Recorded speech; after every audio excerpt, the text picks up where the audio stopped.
Hello, Dota 2 fans, and welcome to the Galaxy Battles South American Qualifier. It's been a while. We're a bit beyond the schedule. Coordinator updated. Previous series went past its time box a little bit, and we also had a 130 megabyte patch. And considering how long it took everyone to update on that patch, pretty surprised at the loading times. But nonetheless, we're into the game. It's going to be VRFG taking on Luccini. This Luccini badge, been around a long time. The players, or the roster, though, been in quite a bit of constant flux. VRFG on the other side, pretty much the makings of the old Unknown squad. Franz, got any kind of knowledge on the following couple of teams, any of the players? Unfortunately not, but this should be an exciting game anyway. Of course.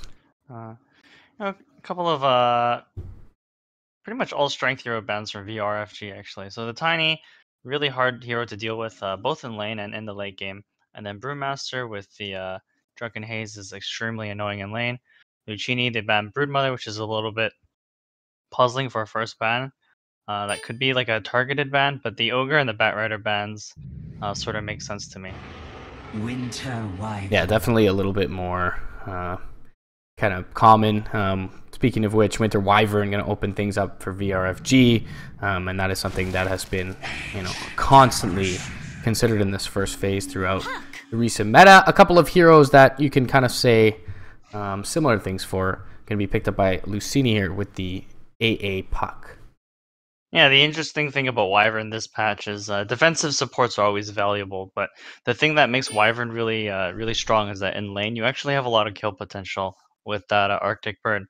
And so in this patch it's super important that you actually have kill potential on enemy laners, because first of all, the EXP range is 1.5k, and then you have to be able to fight over bounty runes. And if the offlaner is getting EXP, or if the offlaner is getting anything out of the lane, it hinders your ability as a support to actually deal with them as the game progresses. So heroes like Winter Wyvern who are super good in lane and also are pretty good at pushing out waves is super valuable. I think there was a slight nerf to that. At least the base damage of the Wyvern at 7.07c. So only kind of bolstering your point there is that Ice Frog addressing what seemed to be a little overpowered with the Wyvern in the early game having that Arctic Burn. Nyx Assassin going to be the tandem early on, picked up by VRFG. We saw the annoying Brewmaster being banned out in the first phase, and we're going to see the Prophet here being banned out by Luccini. So one of the offlaners that deals very well with AA. Really hard for AA to kind of stand in lane and deal with him. So pretty wise ban from Luccini's side. You don't think it would have been a support Nature's Prophet? The sprout into Meteor Hammer? Well, I don't know, man. Midas mode has been changing my entire perspective. It's not just Midas mode. I think just this patch in general. I mean, yeah. So many heroes viable. They also nerfed bounty runes, which was pretty big for position 4s at least. I think the reason why we were seeing a lot of random position 4s is, the bounty runes, and also, there's not a lot of opportunity cost being lost by the support for leaving the lane, because pulling isn't like a super good option anymore. Right. I think a lot of teams are just starting to realize, if you don't actually go around looking for kills, you never accomplish anything in the early game, because before you could pull so efficiently that the enemy offlaner would get nothing.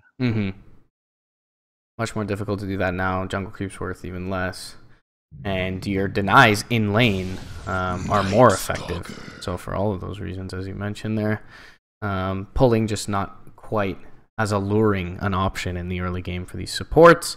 Second support, more of the roaming nomadic sort of nature, going to be picked up by Luccini here. It's going to be the Night Stalker, and already to both teams paying high precedence here to Vision. You've got the Wyvern flying Vision, the Nyx Assassin Vendetta, the Night Stalker now in the hands of Luccini. Yeah, so VRFG, they should pick a hero that combos well with the Winter's Curse from Wyvern. So heroes like Disruptor, just any AoE crowd control ability, I think combos really well with the Wyvern.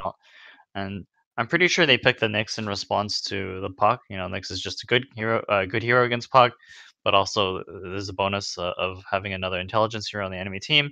And then Luccini, they obviously picked the Night Stalker for that vision control, as you said, and also to kind of keep this Nyx in check as well. In the mid game, the Night Stalker might pick up a gem, and then it becomes really hard for the Nyx to make any moves. Definitely. So Nyx not a hero that can necessarily farm very quickly, so does rely on building his momentum through those sort of movements. And it looks like it may even be a core Nyx Assassin in this one with the Earth Spirit pickup. coming out from VRFG. So wide range of initiation for them now with the Arctic Burn as well as that rolling boulder. And a pretty decent way at dealing with the puck before he can pick up something like a Ewell's. Yeah. I mean, VRFG, their support duo has some insane kill potential right now with the Wyvern and the Earth Spirit. It's a ton of slows coming out from those two heroes, so Luccini, they have to be a little bit careful with how they run their lanes so they don't get like run over on two different parts of the map. Mm-hmm. It's like relatively speaking, like Ancient Apparition Night Stalker, they're quite slow in the early game, so VRFG have a lot of potential to like smoke around and make a lot of cool kills. Speaking of cool, an interesting hero to see. It's one that we do see from time to time, but not extremely often. It's going to be that Legion Commander. Fairly self-sufficient early on, can combo nicely with the Night Stalker. Too tanky, sort of in-your-face heroes in the early game could be a real nuisance for the VRFG safe lane. Apologies for the audio overlay. I just got to turn my open mic on, boys. Did it. Yeah, I mean, Legion Commander is a hero that's not super scared of the lane from VRFG. I guess she has to be scared now, but she can purge off the slows from Wyvern and Earth Spirit. Her high move speed makes her sort of relatively better against the slows, but I think that Ursa should have a pretty easy time zoning out the Legion Commander if the supports are around. Yeah, I was going to say kind of very few heroes that can trade 1v1 with the Legion Commander. Ursa certainly one of them, especially with the support tandem that he has behind him. But how do you feel about the rest of the lineup against Ursa in this one? Pretty mobile lineup aside from the Ancient Apparition. You've got Puck, rather elusive. Night Stalker, just generally quick, at least at nighttime, and does have the ability to kind of fly over cliffs. Ursa's kind of traditional weakness is his ability to be kited, and it seems like Luccini should have a decent time doing that. But again, can kind of look at it both ways with the Nyx Assassin and Earth Spirit and all the control they offer. Yeah, so Ursa's the kind of hero that wants to burst out a target at the start of every fight, and he's kind of reliant on his team to provide the lockdown in order for him to do that. And it's not like his team doesn't have the lockdown. You have Nyx, you have Earth Spirit. The problem is, if Luccini, if they're smart in these team fights, they're going to use their Night Stalker to lead to prevent, his team from being flanked. Mm-hmm. And so this game, when I look at this Ursa game, I look at the fact that, hey, right now I have a kind of a free lane. If it's going to be a Legion Commander off lane, the Ursa is pretty good at zoning her out. So he should get what he needs to set up his game. And his game is basically you rush a Blink or you rush maybe life steal so you can do Roshan, and then you move around from there. So really, I think it's the final pick from VRFG that will define this lineup, because Luccini, their heroes are like individually they're not good against Ursa, but together they're quite good at kiting him. Yeah, there's some counter initiation potential. You got the coil, you've got the hard purge as well with the Legion Commander. So VRFG looking around out their lineup here. Could use a little building siege. Dragon Knight kind of stood out to me in this one. Although not the greatest match mid lane, but Puck tends to kind of tickle him once he gets a couple points in the passive. See which way they opt to go here. Anything standing out to you? Not particularly. You see Luccini, they banned like Death Prophet because they're afraid of a hero that enables VRFG to push, and really VRFG, they needed a building hitter, so perhaps Templar Assassin made sense. Although there's some potential for Luccini to counterpick that with something like a Viper, since their lineup is quite flexible. Interesting to see all the new implications of this kind of first spell in the game with Break. You never really think about building a Silver Edge against Ursa, but I guess you can break Fury Swipes. If you pick up that Viper, that could be pretty darn good. Yeah, I feel like Viper is just a good hero against VRFG's lineup so far. The problem is they don't have like a super hard right clicker right now, and they might think that they want one at the moment. Yeah, definitely a pretty good matchup in the mid lane as well against the TA. Really, to this point, it's only the AA's toolkit that deals with refraction. I mean, the problem, you brought it up, like getting kited, like Ursa and TA, they're both weak against the same things. The Mhm. problem is like these these two heroes are balanced around the fact that they're super bursty. Right. So, you know, that means that if VRFG, if they start the fight, then they're pretty much guaranteed to win, because I'm pretty sure the Ursa and TA, they can burst down any heroes on Luccini's lineup so far. But you know, Oh, yeah, okay. there's the right clicker / team fighter for Luccini. It also gives Luccini the potential to maybe look towards an aggressive tri lane if they feel like they can do it, because like AA and Luna are like two of the best aggressive tri-laners of the game with Chilling Touch and with the Aura. You know, the damage output of your heroes is super high, and it might actually be high enough to deal with the heroes from VRFG, especially when you have a Night Stalker to frontline. And you know they can also put the Legion Commander 1v1 against the Nyx somewhere else on the map. Mm-hmm. See what the laning configuration ends up being. But neither side feeling particularly weak in the early game. That's how I feel anyway. Because like if they don't, or if they do aggressive tri lane, we'll look at the positives. Like the VRFG, their supports have to be locked up in the lane top. So even if like you don't end up killing the Ursa, it might be a benefit to you just so you get the puck in a 1v1 against Right. the TA, instead of having like having the Earth Spirit and Wyvern like knock him out of the lane. Mm-hmm. We'll have to see. There's some positives and negatives with an aggressive tri lane, but I'm almost tempted to say that they were considering that when they picked the Luna. It's definitely a hero that can thrive in that sort of scenario. You've got the Ancient Apparition as well, who does really well early on, and Night Stalker just innately tanky, so definitely agree that there's some potential for that. They did go for boots first on Jericho's and Night Stalker, though, so not sure if that indicates otherwise, but definitely feels like you should be a bit concerned to just give this Ursa an absolutely free early game, and you know, if you don't aggressive tri lane into him, you open kind of your vulnerability in the mid lane, with perhaps the Earth Spirit being, at least in the early going in the first 4 minutes, the most effective roamer on the map. Yep. All right, South America, welcome back, Franz. This is South American Dota, where we have a pause at the beginning of every game. Game is paused. You thought, you know, I said one quick BO3 tonight, ready to go. Yeah, no problem. Starts at 8. Welp. Dota 2 coordinator was down. New patch. South America. Drags on a bit, but, you know, none of this was beyond the schedule's doing. I can confirm that.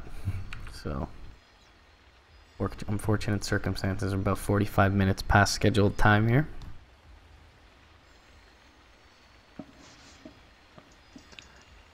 Some of them haven't bought their items yet, so we can't really figure out where the lanes are. I mean, obviously the Earth Spirit's roaming. He's got the Orb of Venom. Got the wards on the Wyvern. Mm-hmm.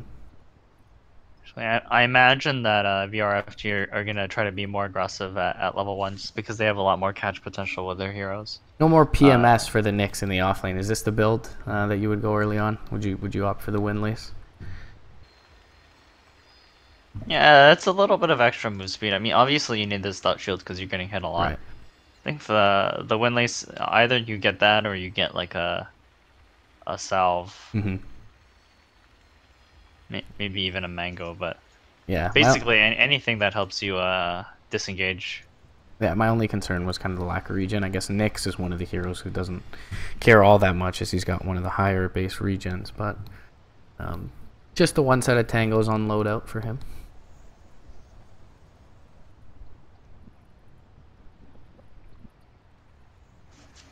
And earlier today, we did have T-Show take on Mad Kings. If you guys weren't able to attend for that, T-Show did win 2-1. Drop Mad Kings down. This is a double elim bracket. And Luccini versus VFRG here. The winner will go on to face T-Show. Loser will drop down and face Mad Kings. Luccini, perhaps a bit of comfort in the back of their minds here. Last 4 games for them against Mad Kings, they've gone 3-1. So even if they lose this series, that'll be the opponent that they know very well, awaiting them in the lower bracket.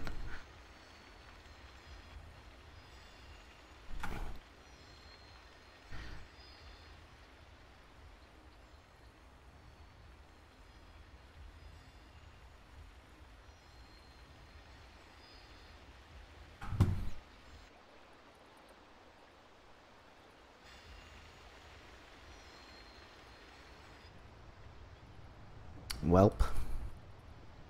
Well played indeed. See what's going on in chat.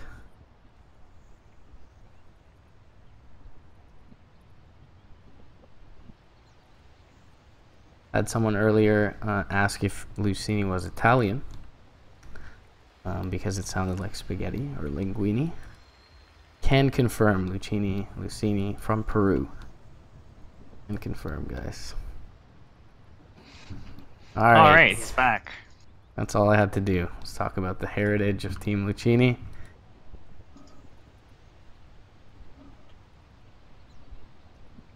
Red Moon to infinity. Any moment now. I'm gonna slightly flame the assets guy for this tournament. I was sitting on the wait screen with that lovely video background using 90% CPU. I'm now in game using about 40. So thank you for that video. Was the resolution just super high, or? I'm not sure. I didn't actually check the raw. Just kind of dropped it in OBS and set it to 1920 by 1080. But yeah, it was. It looked like it was chopping up too a little bit. Yeah, it definitely was. All right, Zool doesn't have a ward on his person. Tentatively walking uphill. Catch a bit of a glimpse. Like Gian did scout him. No smoke yet from either side.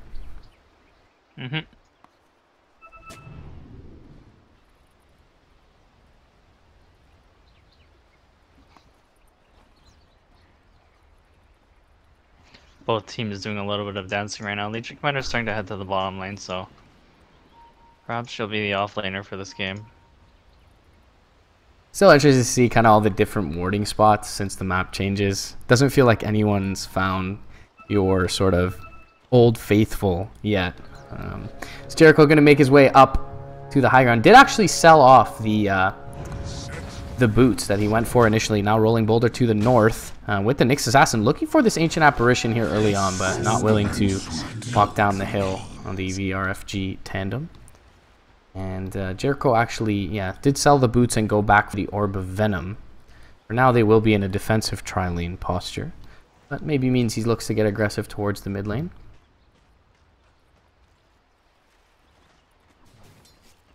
I think this puck might be in a little bit of trouble, especially if the Red Spirit's ready to roll. He's sitting up to the north currently. Don't mind me. It's not the easiest matchup for puck to begin with. Tia versus puck. Did just use the orb, so could be an opening here. Meanwhile, top lane looks like they've pincered Red Moon in, and Chilling Touch will come out. Lucent Beam is there as well. He's got the Impale, will connect onto two, but a couple more right clicks from Shadow. Base regen is high, but the Lucent Beam will finish him off. Now an orb down to the south in the mid lane, as Luccini will ask for a second. Their mid laner going to jaunt where he may be vulnerable as he walks back up. Zul's still hanging around in this mid lane. TA, though, relatively low here. It's a really cool jaunt, actually, for puck. I mean, he's in a position to right-click the TI. The creeps won't really aggro onto him, and he's making the most of this level 1 before that TA starts putting points in refraction. He's going to get the phase shift very soon as well. Just one creep away from level 2. And top lane, we saw how strong the Chilling Touch is now. I mean, it was strong before, and now it doesn't remove your attack speed, so it's even better. Really good, especially when Nyx has like relatively high armor at 4 with his stealth shield, so super useful for netting kills like that. Yeah, kind of bypassing the physical resistance there. All the extra magic damage. Bot lane Gian looking to eclipse the level 2 mark, so already, you know, not necessarily significantly ahead, but considerably ahead of the Nyx Assassin who just took a spell. Right now, without no Earth Spirit in the bottom lane, no immediate threat to this Legion. And as you mentioned, being able to purge the slows as well, going to mean that at least in the early going, she is a rough kill to net. Yeah, Legion Commander is good against lanes that don't have stuns, so that, you know, if she gets prevented from casting her Q, then she's actually able to die. But in this case, she just runs away from any aggression. Mid lane. Well, Thea gonna back, salve up. Rolling Boulder is gonna come through as she's salving though. And so it doesn't look like they will link up here, the two Radiant members. We'll get her level 2, as does the Puck. And no casualties in the mid lane for the time being. Oh. Bottom lane. A little bit of damage on Legion Commander. Arctic Burn up in 1 second. 3 stacks of the Fury Swipes are there, and the Earth Shock does connect, so a couple more right clicks going to be there. Jericho trying to rotate through the tower, does aggro the Wyvern momentarily, but Jericho, thinking about pressing forward, has no mana for the Void, and the Radiant safe laner will back away the Night Stalker as the Legion TP's back into lane. Roll now, looking to find the Night Stalker, is just short by Zul on the west side, and he's going to be in the trade with this Earth Spirit. Winter Wyvern coming over all the abilities she has, which is 1 on cooldown. Arcane Rune gonna spawn top. And Jamari taking a lot of damage here mid. This puts VRFG in the advantage in the early game because the Night Stalker is no longer in lane to zone the Nyx, so I imagine Nyx will get like plenty of levels on the top lane, or even gank this Puck. He's thinking about it. He's got the Arcane Rune. He's got the high ground vision here as well. He's going to throw down a Mana Burn. Trying to juke out the phase shift. Jamari doesn't have it actually for another second. We'll get the orb off now. And already skilling the Mana Burn there in the mid lane. Red Moon, nothing to punish him. I feel like if he impaled right away, that might have been a kill if the TA went to position to right click. I don't think the Nyx realized that the Puck already used the phase shift. Yeah, and also the no units on the high ground for the Dire, so Puck, not sure. I mean, it was daytime, so tower probably caught vision, but there was a chance, I suppose, he didn't see him approaching.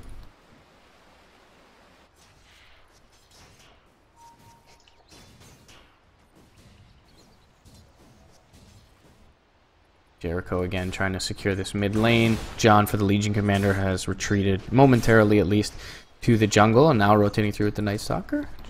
Jericho just kind of hanging around. Azul going to show face as well in the mid lane, and as you mentioned, kind of a much more free time in the top lane for Red Moon on this Nyx, who's going to pick up his level 3 here, and then the Legion has been forced off of lane by their counterparts. Yeah, the odd thing is, like, at this point, now that both mid heroes have their spells, well, that's Spirit. Waning Rift gonna fly. And Boulder Smash does actually connect. He'll have an orb and a phase shift in 1, and the Night Stalker rotating in is going to repel the aggression from VRFG. This will do. So just the CRS war here early on, 1-1, 4 minutes in. Now that both mid heroes have their levels, it's kind of a tough kill for both teams. Dire don't have any refraction breakers, and Radiant don't have enough CC for the Puck, at least until the Earth Spirit starts picking up some levels. Legion spent some time in the jungle, seemed to benefit her. She's level 4, now has made her way back to lane with the residual duration of her early ward. A couple minutes still left on that, feeling rather safe to hang around here. And the rotation going to fly through from Jericho's Night Stalker as well. It is nighttime, first night, just past 4 minutes. Can fly over, trying to soak this level 3 here. Denial actually going to hurt him quite a bit there. And if Jericho gets this level 3, we could perhaps see a move. Splinter Blast going to fly out, connects onto the Legion Commander. And unfortunately for the NS, doesn't quite make that level 3 mark. Now they're going to jump forward, trying to take out John. He's going to juke around the trees, gets Earth Shocked up, and a rotation through. Overwhelming odds, giving him a little bit of move speed. The Splinter Blast, oh, one more right click needed. Boulder Smash will finish off the Legion. Cold Embrace going to keep Rory Mercury up, and the Rolling Boulder in point blank range going to hit onto Jericho. He can fly down to the low ground, and a nice heads up play there by the Night Stalker to keep himself alive. But Legion Commander taking a spill in the bottom lane. Not an inconsequential kill at this point in the game. Does give over 90 experience to that trio of Radiant heroes, 90 each. Yeah, and the siege groups are out, but at this point I feel like neither team's really in a position to push. I mean, normally, or not normally, but sometimes in games you'll see teams make huge rotations with this first siege group to take out a safe lane or off lane or mid tier 1. But relatively speaking, these two mids are quite underleveled this game because mid lane. Waning Rift, finish offs with the TA. Jericho rotates through, and great communication there from the Dire side. I was just watching J Mari that entire time just burn the refraction charges of the TA, and as soon as she had lost them, Jericho rotates in. Goes for the value point in Crippling Fear at level 3, in fact, which we don't see all that often on the Night Stalker, but does pay dividends there in the mid lane. I mean, neither mid hero is level 6 yet, and I think that's because a lot of the supports have spent time leeching EXP from the mid lane. Zul spotted top lane as a sentry is down for Shadow. And he'll just kind of play dumb for the time being. Sentry now does expire, in fact, and the rotating Shin through with the Splinter Blast. Shadow could be in trouble, but they're rotating in. They'll get the Cold Feet off. Icy Vortex is there as well. Couple more right clicks. The Void ensuring the kill. And the AA, in fact, with the Tick, the one to kill off the Earth Spirit. So, the last couple of minutes, a couple of kills going Luccini's way. Yep, that value point and Crippling Fear, once again, netting a kill. Or, I'm pretty sure it helped them get that kill, so... Get some aggressive warding down as well. 30 seconds or so, 35 left in nighttime, and with the Lunar Blessing, looks like they'll try and make a move towards this tower. Chilling Touch over on the east side, trying to Arctic Burn away. Into the Cold Embrace is the Wyvern, but the Lucent Beam from range is level 4. And will kill off the Wyvern. Ursa need to be careful not to rotate too deep, as the Eclipse is available, but he does have his Enrage as well, sitting on level 7. For now, he'll make his way out of bottom lane, unfortunately, and won't be able to net anything from it, but does at least deter any further aggression towards the tier 1 top.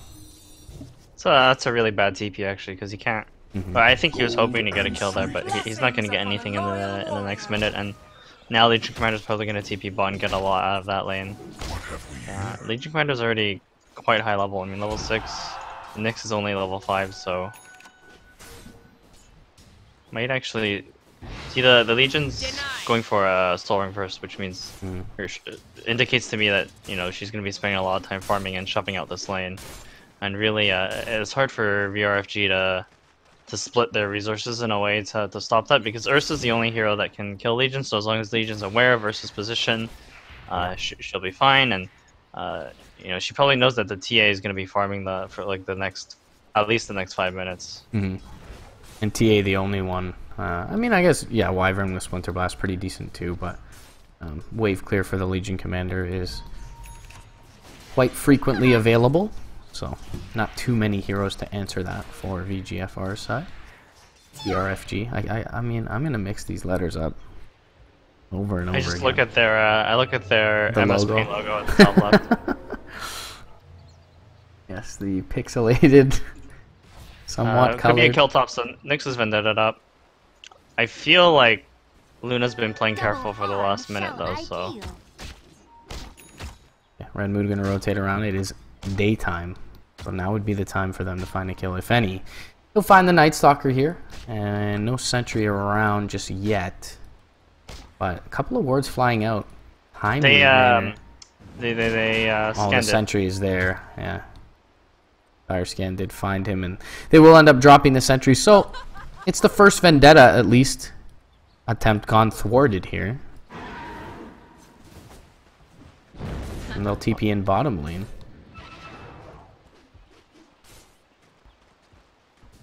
There's actually some pretty huge ancient stacks for the TA. So I think that's gonna be her way of accelerating her farm this game. They're already gonna start to work on one as bottom lane. We may see an engagement here. John, though, gonna make his way over to the north, where the Ursa's in fact waiting. And now we'll look to try and find the duel on the Earth It's nearby the shrine, though, and the Nyx Assassin has rotated in as well. Vendetta will connect. Impale is there as well. Coil going to try and keep the Ursa away from the Legion Commander. And with the Phase Boots, she's actually fairly quick. Ursa, though, Phase Boots and Mask of Madness going to catch up. Rolling Boulder connects. Overwhelming Odds is going to be there. Press the attack. Trying to make his way through the trees. Impale will be there, though, and a nice space creation play from John. But he will, when all is said and done, end up taking a flop in the bottom side of the map. No real trades found elsewhere for Luccini. Ice Blast gonna fly mid though. Refraction is up, and so EA well within survival range here.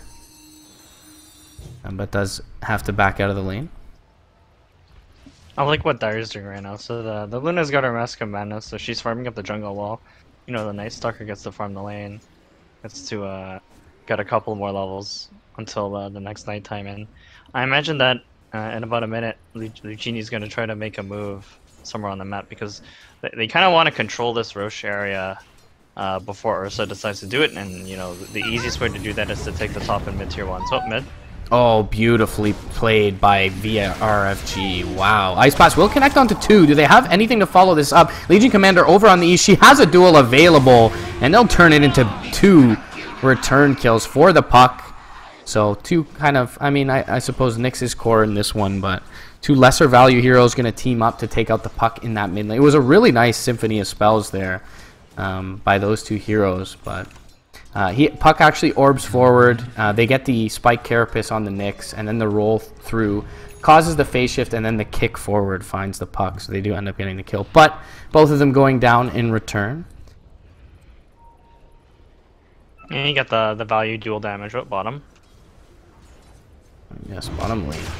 They're looking to go in top as well. Coil is going to snap onto the Ursa, and Rage is now over. Needs to keep him in place for this Ice Blast, and will not connect. Earthshock will catch John. A couple more right clicks will finish him off. Meanwhile, top lane, they do end up going in with the second nighttime. And they'll find themselves a Wyvern and likely a tower here. Lunar Blessing up. They have some deep vision down, so they'll at least put some more significant damage into this tower overall, though. They do get the Legion kill bottom lane, so perhaps a little bit more worth.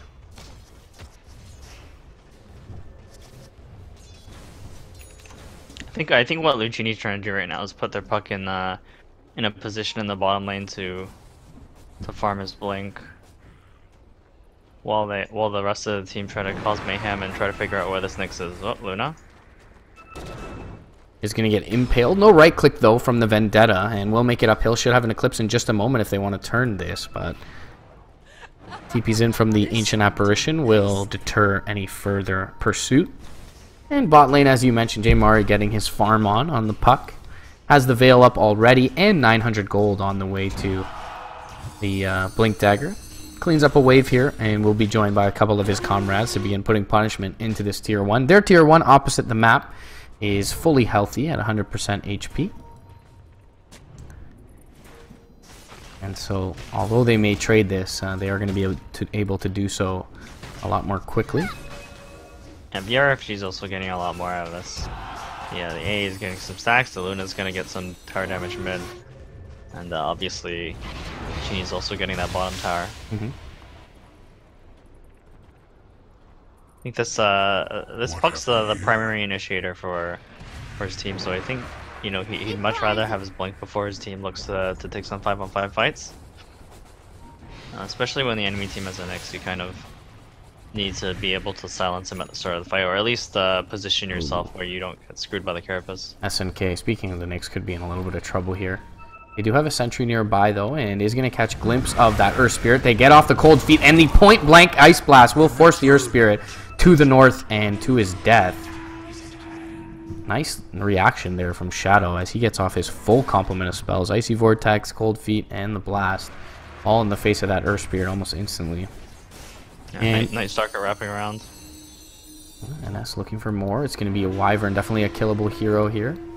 Does have some vision with the ward. And now over to the east side, the Nyx Assassin and the Ursa go in. They'll eliminate the Ancient Apparition, but Winter Wyvern not long for this world. Orb through.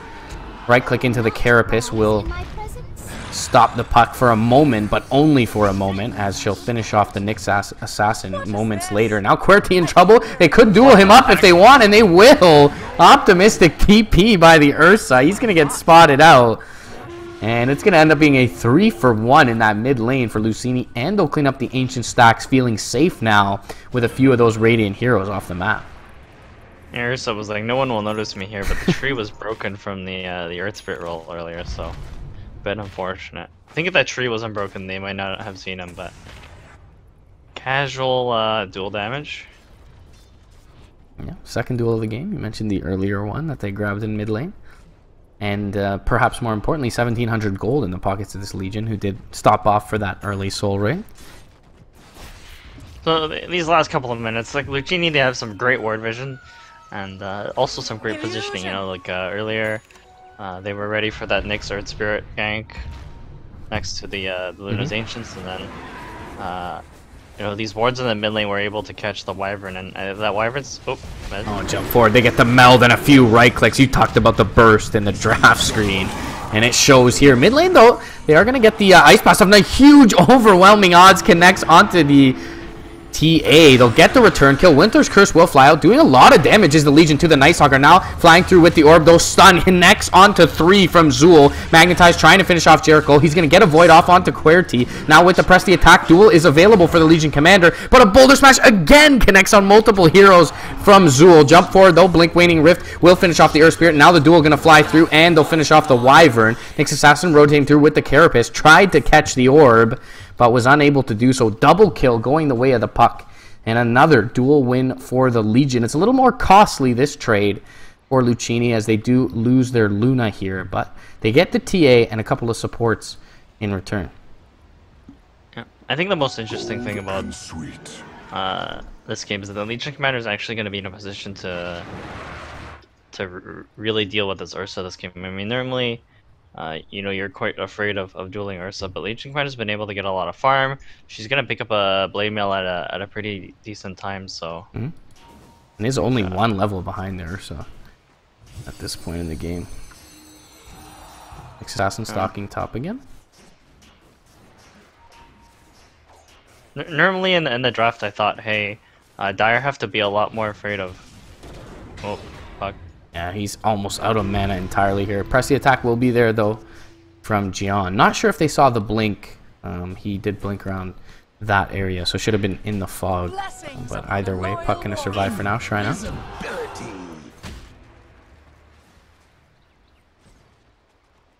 The cool thing is that the Legion Commander is going to be in a position to counter-initiate, because normally at the start of this game I thought, hey, if the TA and the Ursa jump someone, it's pretty much over for Luccini in terms of team fighting. But you know, now Legion Commander is going to be in a good position for the mid-late game. Yeah, early Blink Dagger pickup, good set of levels as well. And yeah, we did see it despite, you know, the early game not going swimmingly for VRFG, is that they did blow up that Luna, highest value hero in the game, mid with just the initiation of the TA Ursa. Still though, a lot backing Luccini's lineup now with the puck and the Legion both having Blink Daggers. Yeah, Luccini's kind of comfortable just farming out of the waves right now. No, they don't really want to be caught alone, because that's how VRFG are going to get most of the kills, you know, with the Nyx setup and the Ursa TA burst. So you see Luccini, they're grouped up, but it's fine by them, right? The Luna and the puck are really good at sort of farming areas really quickly. Legion going to show now. They will pop the darkness, make their way over towards top, where the Earth Spirit is showing. Quite the mobile hero, though.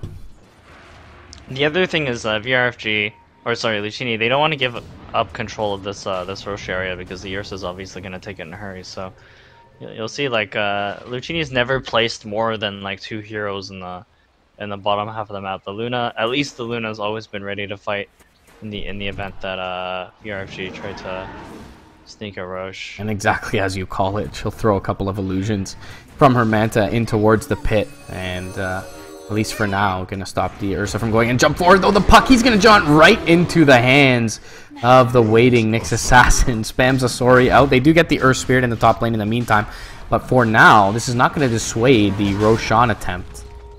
And there are a couple of Blink Daggers here. Well, there's really at least the Legion Commander. Yeah, this is certainly a ballsy attempt, and it looks like for now VRFG will think better of it.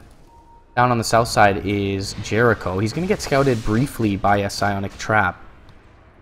Still hanging around, though. Does have a sentry nearby, so not feeling all that threatened. And yeah, for now, they will be able to dissuade VRFG from going for the Roche, despite losing their puck. ED, though, on the TA. She's starting to put some work into this mid lane tier 1. As Luccini will reconvene. 5 seconds until their puck's available.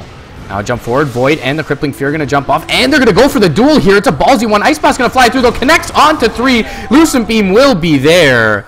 And they do get the Wyvern before the LC goes down. Now they're looking for the Nyx Assassin. Coil is there onto QWERTY as well. They'll get the Waning Rift off. They need to get the damage off before he can ult. He'll BKB, but it's almost immediately before his death. Looking for the Earth Spirit as well. He'll get a smash onto 3. What else is new this game? And the TA on the north side will finish off the Ancient Apparition. She'll get used up into the air as the Night Stalker continues to chase on the west side. With the Earn Tick, one more right click as he flies up to the high ground. Will bring down the Earth Shaker. He tries to go for a TPL. Blink not available for the TA, and he will make it. And they do end up losing 2 heroes, but they'll get 3 for Luccini's side in what is quite the chaotic and spread out engagement there.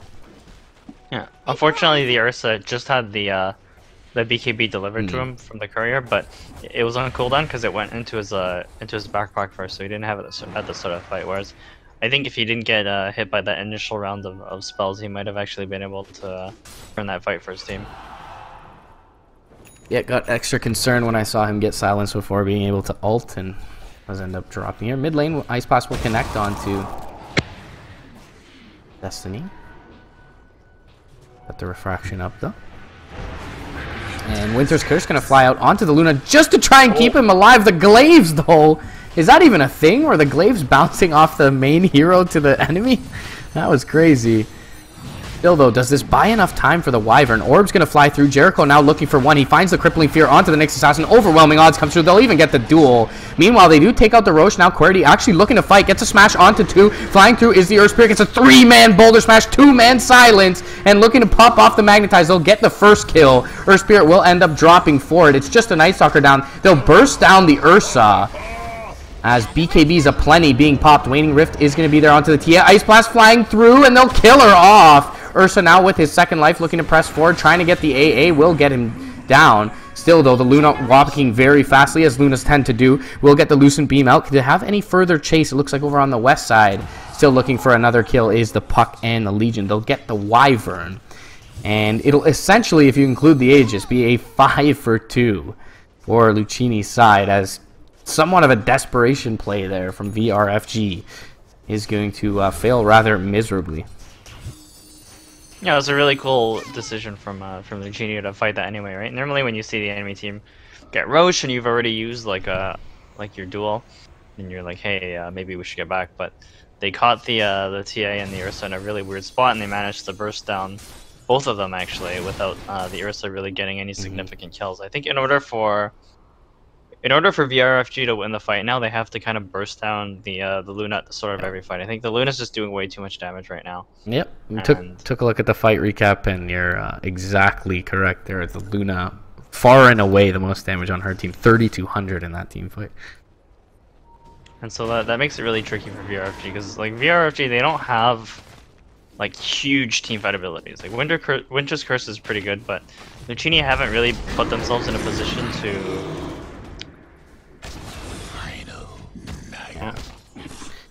Ursa just set up with the Nyx Assassin, jumps in, and we'll get the Impale to help him grab the kill there. This Wyvern hasn't really found any big ultimates this game, especially because there's no one on his team to set up. Oh, Shadow. Yeah, bot lane.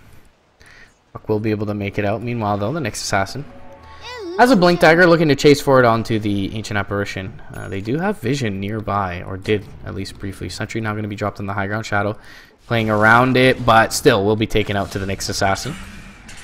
Carapace going to fly out, and that's only onto Illusion. In fact, they used a Melt Strike as well. They knew the Puck was in the area as he had just jaunted out of bottom lane. But that was a fake one. Now jump forward. Waning Rift will connect onto 2. Puck will be able to jaunt to the north. They don't have an Ice Blast for this defense, though, so I think we'll see if they go for a duel here. Hard commit. John, looking to find someone. They do have the coil available. Illusory Orb will try to serve as a scouting tool, and the Wyvern will make it out on the east side. Darkness popped under the cover of smoke. Jericho looking to find someone. And Ward will scout the movement of the Luna at least, so everyone's still hightailing it from the Radiant side. Jericho yet to find anyone.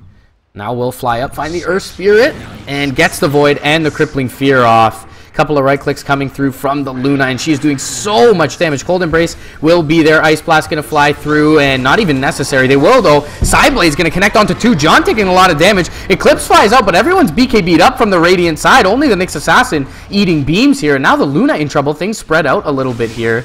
Duel is available, but the Legion's so low. She's now going to jump back in, looking for it. Finds the win. That is onto the TA, but the Impale Mana Burn will finish off the puck. Now John in trouble as well. Blinking forward, looking for more. Is the Nyx Assassin Splinter Blast up the hill. Will grab her, and one right click finishes off the Legion. As Luna forced to back out. And finally, we see some signs of life. As I got the fight recap over on this one. The Ancient Apparition, he's going to be taken out on the tail end of this. A couple more right clicks from the supporting cast of VRFG. And even a boot up to the high ground. A little pat on the back for his comrade, for Zool. As finally we see some signs of life here. A little bit of a scattered engagement from Luccini there mid. A little bit of a weird fight for Luccini. Obviously really well played by VRFG, but you know, the Night Stalker initiated on the Earth Spirit, and then the Legion blinked into the Winter's Curse, so wasn't able to really get his duel off before VRFG were able to set up their team fight. And then I think the puck also went on the wrong target. The puck decided to go on the TA, but really I think you know, if the coil hit the Ursa, then the Luna would have been freed up to help the rest of her team. Eclipse certainly not ideal in that scenario as well. And even the Ice Blast used early on just to try and finish off the Earth Spirit. So as you mentioned, kind of early, the Ice Blast and the Duel not used there. And now top lane jumping forward. Duel is going to try and bring down the Earth Spirit, and they will be able to do so. They've lost the Night Stalker at the get-go of the engagement, though. And over on the east side near the Shrine, jumping forward with a Basher. The Ursa trying to bring down the Luna. She's going to be forced to pop BKB, purge the slow, and try and make it away.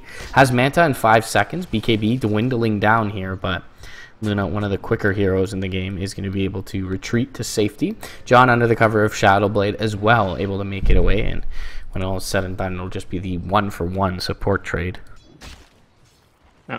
I mean, Jan's starting to rack up a ton of dual damage. He'll be super effective at pretty much blasting any of VRFG's heroes. Yeah, has the makings of the Blade Mail now as well, as he makes it back to the fountain.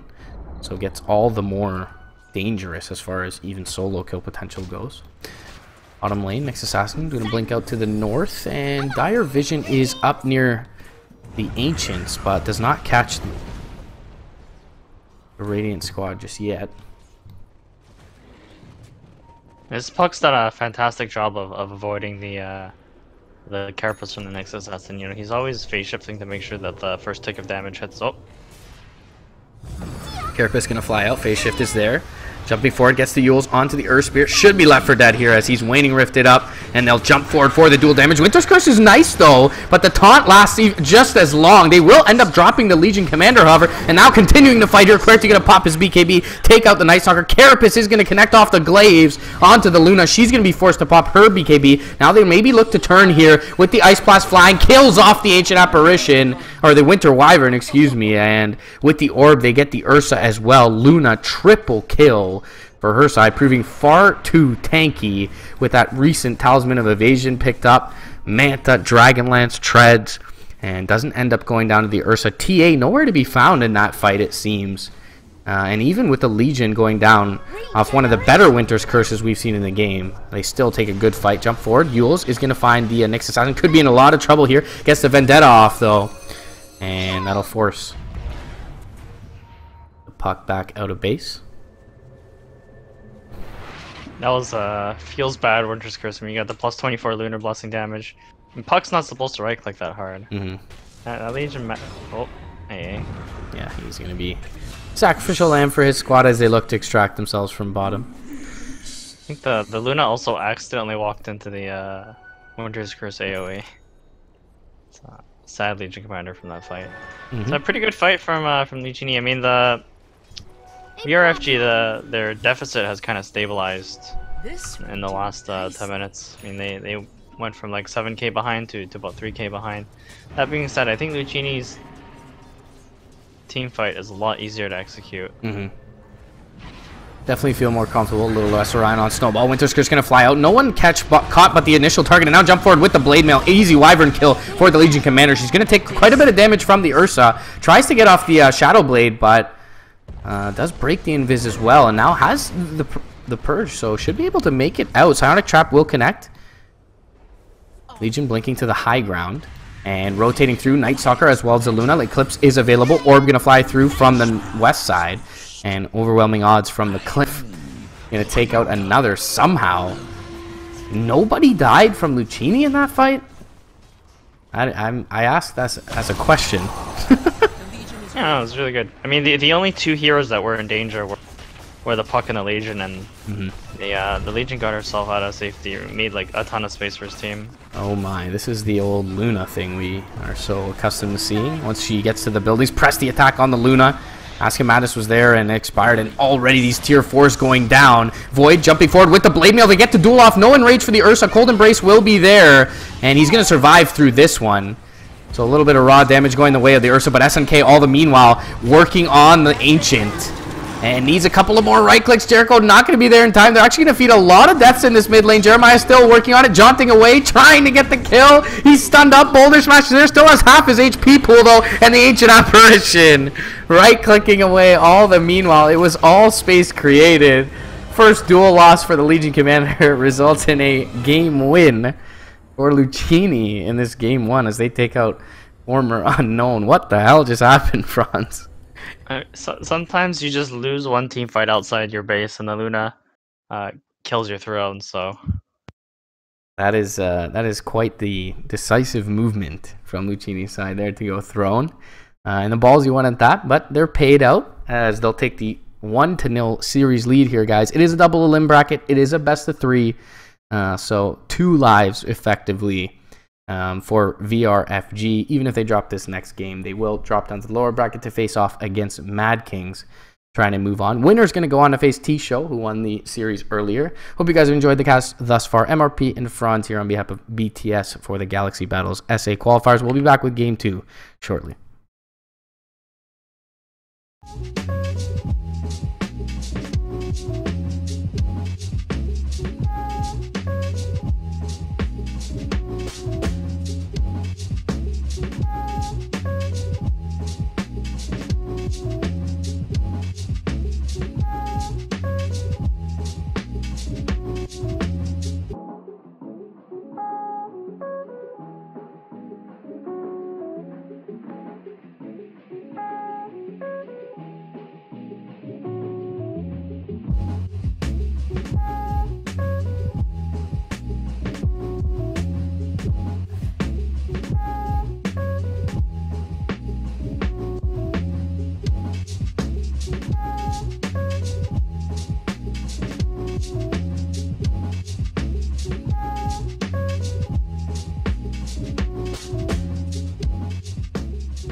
Welcome back, Dota 2 fans. This tournament moving about as slowly as the globe does on the waiting screen, but nonetheless, Game 2. Bronzy MRP here to chronicle the action for you. Luccini taking Game 1 in one team fight, basically. Well, but they did seem to have a good foothold on the game throughout the early stages into about that 30-minute mark. And yeah, sometimes you lose a team fight to Luna and they take your base. Finally, though, into the Game 2 here. VRFG looking to square things up, take it to a Game 3 decider. Luccini looking to finish them off. Loser, though, there is some solace for them to be found as they will drop down to the lower bracket in this double limb. I mean, think about the last game. The game wasn't going to get any easier for them if they let it continue. So I think Luccini made a really good decision to try to just end the game there. And even if they didn't, I think taking out the tier 4s, it would have put them in a really good position. Mm-hmm. The thing about Luna is she farms really fast, and in the early game, she's actually one of the few carries that can actually team fight. And so if the game went any longer and the Earths and the TA started picking up some pretty sick items like Nullifier, Abyssals, Bloodthorns, then I think she would have had a lot of issues, because there's the Puck and the Legion Commander aren't exactly heroes that can help save her, and they also can't help have the same impact in teamfights if she gets eliminated at the start of teamfights. Not the greatest siege units as well, the Puck and the Legion. So Luna obviously excels in that front. Bans look nearly identical, and this one Luccini going to pick up the Ancient Apparition for Shadow, presumably once again, who did land some very key Ice Blast throughout the game in Game 1. Yeah, these bans are pretty much identical. And I think Luccini have this AA hero figured out. You just throw 3 heroes at the enemy, and then you put on the Chilling Touch, and they're pretty much dead all the time, right? That's super important, because you saw they couldn't really zone the Nyx completely from EXP, but they put him in a position where he couldn't mess with the Luna, and that was super important because they set up the Luna's lane, and I think that Luna ended up being the hero that really led Luccini to victory. Mm-hmm. Bane's also definitely helped to take those structures out. Bane's also quite a good lane enforcer, so I think VRFG going with a different approach this game. Last time they opened with the Wyvern first. Yeah, definitely a little bit more aggressive in nature. They had the Wyvern Earth Spirit pick up last game. Bane kind of similar to the Earth Spirit, but as you mentioned, can just kind of sit in lane solo and look to trade with the enemy offlaner. Very effective at doing that with the Brain Sap, high base damage as well. Level 15 you do get the Enfeeble talent. Not necessarily all that useful in lane. Still though, VRFG mulling over their second pick here. I mean, Bane's has a lot higher uptime than Wyvern in laning. So Wyvern's really good at looking for kills. Bane's sort of a lane enforcer that's always good with that level 1 Brain Sap, level 1 Nightmare. And so, looks like VRFG, they're kind of switching gears here. Instead of the Earth Spirit Wyvern combo, they have the Bane Slardar. So, not exactly more aggressive, but I'd say more effective at looking for kills. Yeah, fairly easy setup into the Slithering Crush with the Nightmare. Also, just in general, the sprint for the Slardar, allowing him to enter the engagements and disengage rather cleanly. Bane Nightmare cast range early on is rather gimp. There's a bit of a switch up here. Kunkka going to provide, again, a lot of magic damage to Luccini's side from the support role, much as the AA does. A little bit of counter initiation, a little bit of extra punishment. They already have kind of the Icy Vortex, the Ice Blast, the Cold Feet, Torrent, Boat as well. Very good against the defensive Nightmare. So defensive Nightmare in this one, not slated to seem all that effective. We'll see how it pans out. You can kind of see that Luccini's got a nice thought process going on with their support duo. I mean, last time they picked the Night Stalker after they saw the Nyx as the third pick from VRFG, but this game they picked the Kunkka, and the Kunkka's good against both the Bane and the Slardar because the Kunkka has 3 ways to stop the Fiend's Grip, and also Kunkka's one of the few heroes that actually catches the Slardar. Now that Slardar moves at supersonic speeds. Yes, but only a level 4 sprint, right? Yeah. 4 in the water. I mean, either way, he's going to be moving faster than most heroes on the map, even with the Icy Vortex bonus. There needs to be heroes that create water for Slardar to run through. Like Ravage. Slide along the ice path, I suppose. Yeah, there you go. Aghanim's Gush, right? That should work. Oh yeah. There you go. You get the Gush followed up by the super speedy Slardar running at you. Move slows don't slow Slardar. I believe Slardar is fixed to 700 move speed, which is kind of broken if you think about it, because then if you don't have a stun, you can't actually catch him. Mm-hmm. And then the other weird thing, fun fact, is Razor's passive purges off sprint for some reason.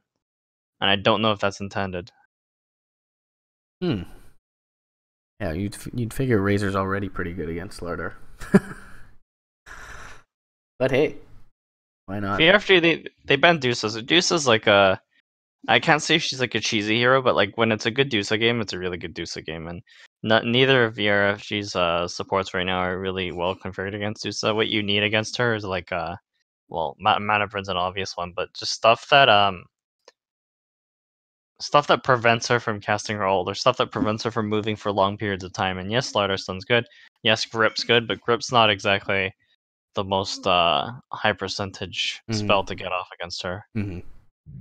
Often when you're running a Medusa, she is the focal point of your lineup as well, so it feels unlikely that you're just going to let a Grip cast for full duration on your perhaps most important hero.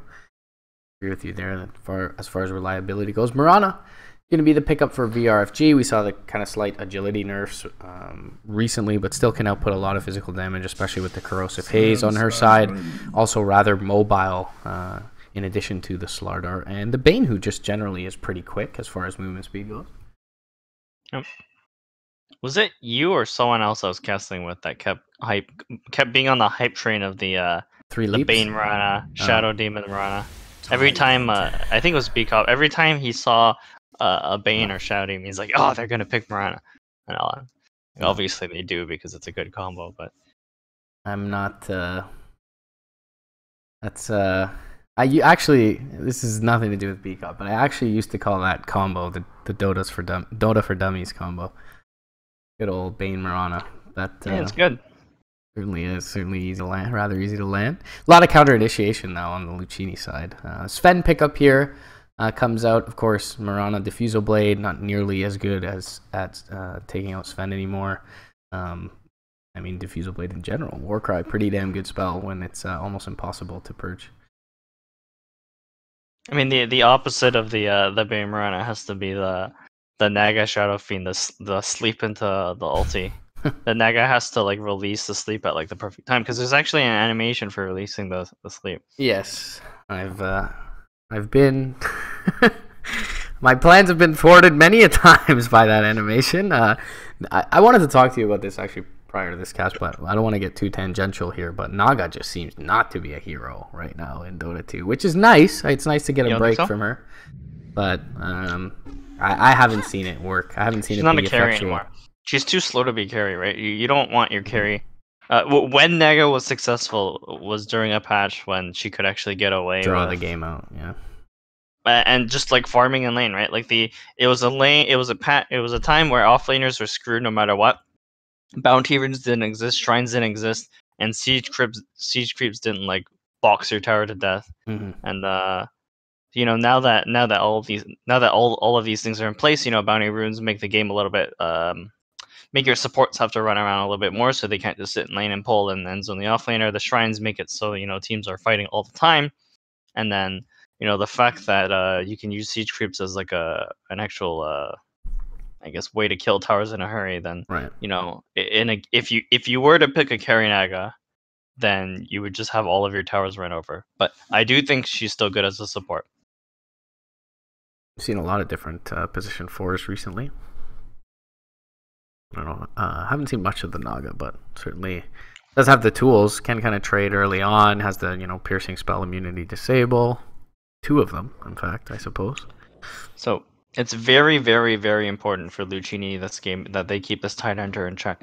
because if he gets out of control, then he can actually knock the Sven out of lane. So Sven's a hero that wants to stay in the lane until he's about level 6 or 7, and preferably after that. When you get like Tread's Mask of Madness, then your jungle speed actually hits a rate where you're comfortable not being in lane. But if the Tidehunter gets level 5 before the Sven gets to the point where he's able to jungle, then I think that the Sven's farm is going to be shut down sufficiently enough that VRFG can actually take a lot of objectives, especially because they have like a super fast-paced lineup. Like the Morana, Slardar, Bane, these are 3 heroes that are really good in the early mid game, and you have Tidehunter to sort of be this team fight vehicle for them. Okay, so the Monkey King pickup gonna round out the lineup for Luccini.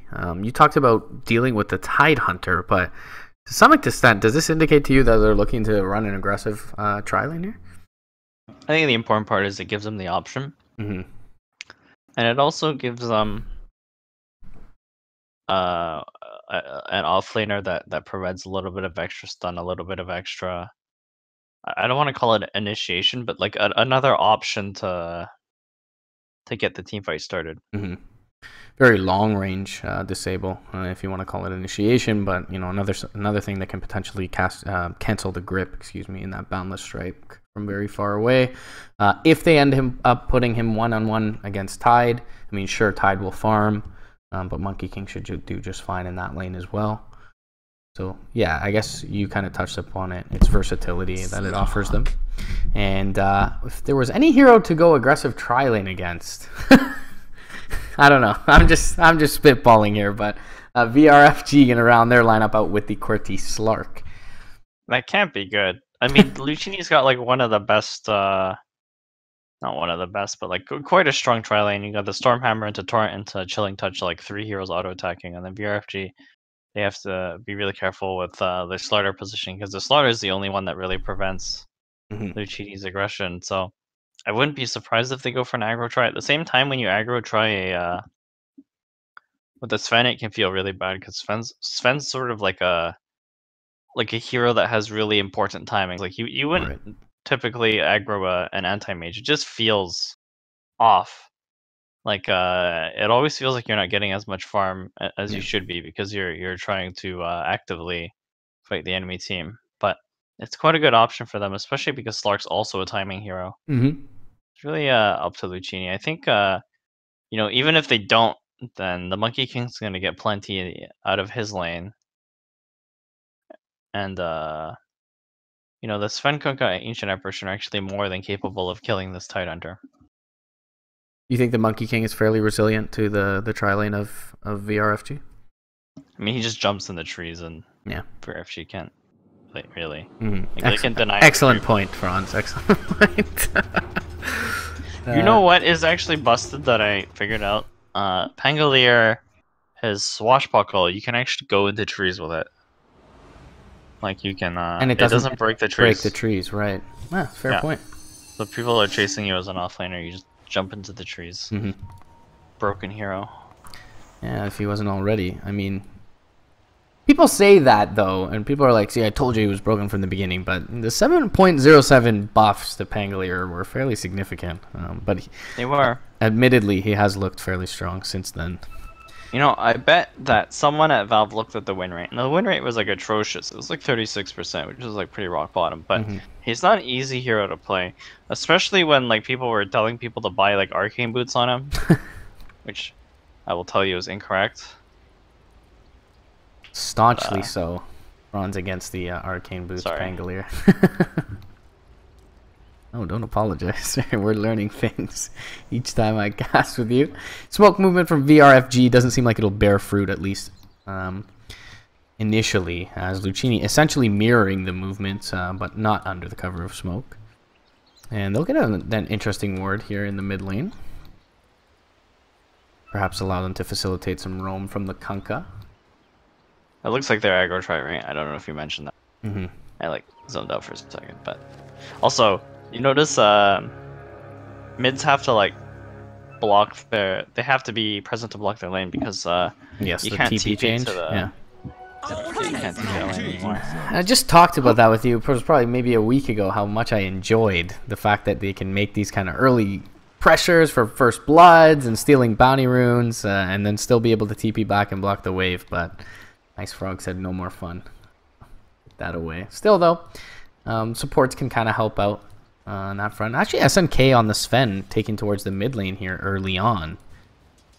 But we'll see how this ends up working out. It's for now going to be against the Mirana. And Sven rather resilient, at least early on. But, you know, with a Bane nearby, this could be, as you mentioned, a little bit detrimental to this Sven's game going forward. Nice toggle off on the Nightmare by Shadow. And now the Storm will going to fly out. Chilling touches there as well. Torrent will land onto 2, in fact. Crush, though, going to keep them at bay. And SNK actually going to cop an arrow to the face. Big right clicks coming through as well. He's in trouble. He'll be the one to drop first blood. And now another Crush available onto the Ancient Apparition. This could be disaster in the mid lane for Luccini. They'll drop. And now a Nightmare onto the Kunkka will keep him from pressing. 2 kills in the mid lane for VRFG as they begin this one off. Meanwhile, it's a Slark solo 1v1 against the Monkey King top lane.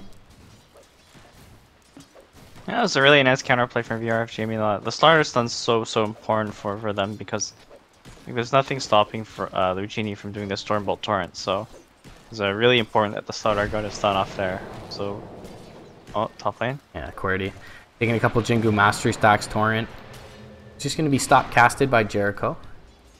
And QWERTY did go for the kind of defensive early point in Pounce. Usually we see level 1 Essence Shift, but he actually skilled it first. Now that he's level 2, though, rather standard.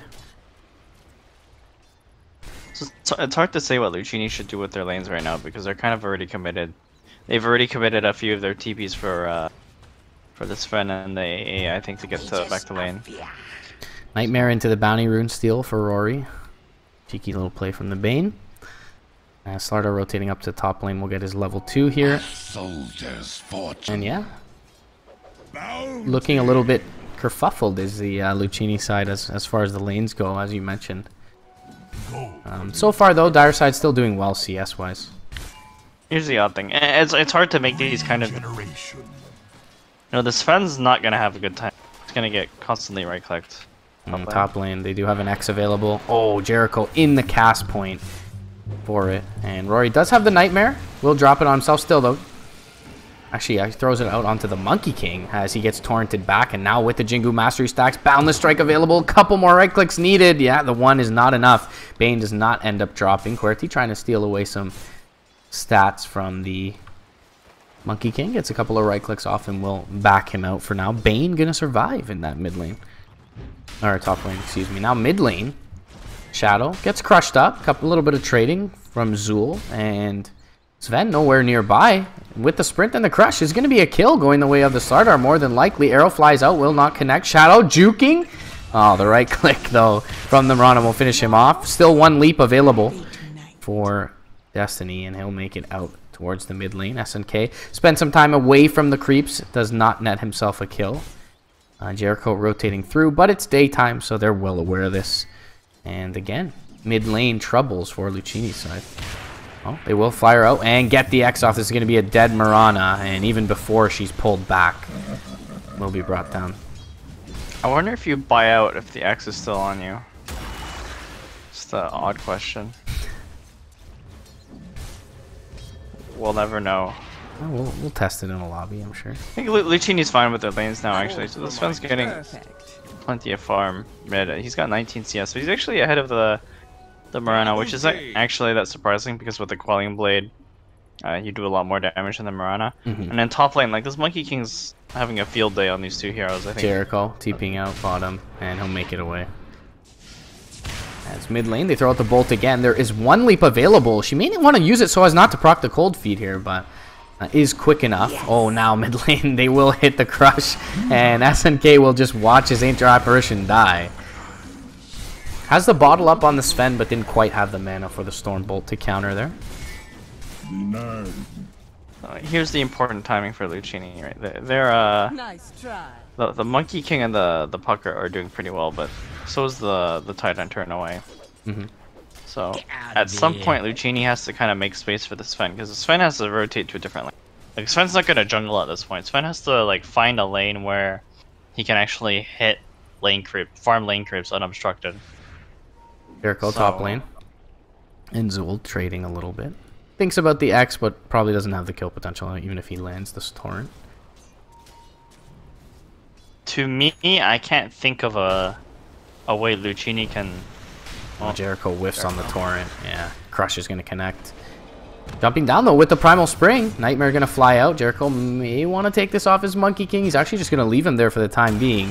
Had the jump available, but the Crush is going to be there in time. Now the Chilling Touch rotating through. Torrent going to connect. Cold Feet should be there. The Boundless Strike as well. They'll kill off the Slardar before the MK goes down. Jericho in trouble, though. 6 Essence Shift stacks up on the Stark. Now he'll just turn into the Ancient Apparition, who effectively sacrifices himself for the Ancient Apparition. They will connect with the Cold Feet and the Torrent. No one nearby, though, to punish QWERTY for it. And he'll simply salve up. I'll take that. So I think this puck's going to be the key. Mid lane. Warcry's going to be there. Slithering Crush not going to do all that much damage because of it. Arrow, though, he's going to fly from distance and does connect. Will they have the right clicks to bring him down? Warcry now going to expire. Double Starfall and the Crush. And it'll be a big kill found on SNK. Luccini need a breather to recollect themselves here. After that Sven drop mid lane, 7-2 in the early game for VRFG. Phase boots puck Franz in the off lane against the Tidehunter. Yeah, you really need it against the Tide. I think off lane puck needs in general just to help trade hits. Whereas in a mid lane, you're like spamming out the waves. You might have a bottle, or you're like more reliant on, or you have more accessible mana regen, whereas in this lane, basically just on a last hit war with the Tide. Mm-hmm.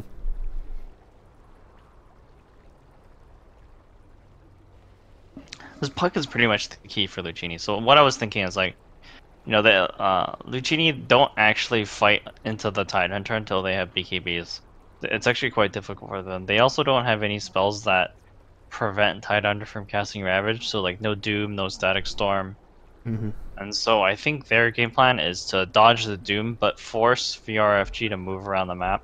Like maybe bait out some TPs, or maybe like start some skirmishes on some really odd parts of the map where VRFG will like lose a trade. So I think this Sven really needs like at least 5 minutes to catch up. Mm-hmm. Still somehow 3rd overall in CS, 4th on net worth. That was just kind of the odd laning configuration has meant that no one really, farming up a storm in this early game.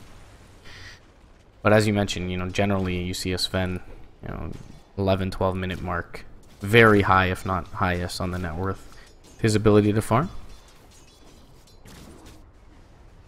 Some good deep vision down from the Radiant side here. Going to facilitate the movement of Zool on the Slardar. He's going to run into Jericho, who just dings his level 4 now. Bane will be nearby as well. They have a 2nd level in the Brain Sap. Torrent actually going to fly, not going to connect. Boundless Strike on the west side hits onto the Bane, but the Monkey King going to think better of jumping into that engagement, and Jericho will drown. Sven going to pop his first God Strength of the game, work on a single Ancient stack, and TP down to the bot lane as Gian has the coil ready. Very tanky target in the Tidehunter. Has the Soul Ring and a couple of stick charges, but it may just have enough to bring him down here. He does not get the Anchor Smash off. Well, he does get it onto the puck, not onto the Kunkka. They need a little bit more damage to kill him off. Nightmare will be there in time. Gian is out of mana on the puck, and he's going to backstroke his way to safety. Anchor Smash hitting the puck there, proving to be perhaps enough for the Tidehunter to survive. Even Shadow rotating through is not going to find the Tide. There's a Haste Rune bottom and a Shrine ready for the Radiant side. They do connect with the Torrent, however. Can they get him down now? Cold Feet is going to be there, pull him back. He activates the Shrine, but not into a disable, and he will be healed up. Now, jumping forward is the Slardar. Zool going to find Jericho here with a Crush and Anchor Smash. Carrion eating cuttlefish dies like a dog. Just a failed rotation from Luccini. I think obviously they needed one extra hero up up top lane. Yeah, QWERTY has already got tons of the stacks in the Essence Shift. Finally, Jingu Mastery is there for the Monkey King, which will keep him alive. Can't let him kill though. Gian Coil back up here, bottom lane, waiting for the bounty rune. Well, it's soon to be 9 minutes, so I'm not sure what he's waiting for exactly. But Slardar hanging around. Gian nearby has a coil available. Maybe thinking this could be fake here. Throws out the right click and Sprint will get the Slardar out. I think he was just scouting and seeing if Luccini has been stacking that ancient camp. Slug's going to be a big problem. He's top net worth right now, and he's actually in a position to split push right now. I mean, Luccini don't really want to split their resources to come top. It's pretty much going to be just the Monkey King top. And in the bottom lane, you know... Lark is level 8 at this point. Like, you see the puck hasn't really been super aggressive. In fact, the puck hasn't left his lane at all. He wants to just get as much out of this lane because, you know, two of their heroes... The weird thing about Luccini's lineup is two of their heroes don't want to do anything right now. Like, the Monkey King feels like he's behind, and the Sven... well, Svens don't really want to fight until they have at least the Blink Dagger, so... Probably won't see Luccini make any big moves anytime soon, especially when the enemy team has a Tide Hunter. Yeah, SNK gonna go for the Mask of Madness first, even. Not all that atypical, but here 10 minutes in, just picking up the quarterstaff now. They have stacked at least 4 stacks here, these Ancients, and Coil will break, and they need a jaunt forward into the Crush, though. Gian did not have enough mana for our Waning Rift.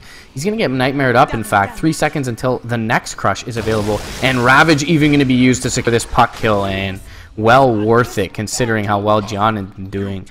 The most valuable Dire hero on the map is going to be taken out. First Ravage of the game used here, 10.5 minutes in, and now top lane. Arrow going to fly, not going to connect onto the Monkey King, but the double damage with the Starfall may just be enough to kill him off. He's going to stick up, but a pounce forward, pounce and a leap, in fact, will see to his death.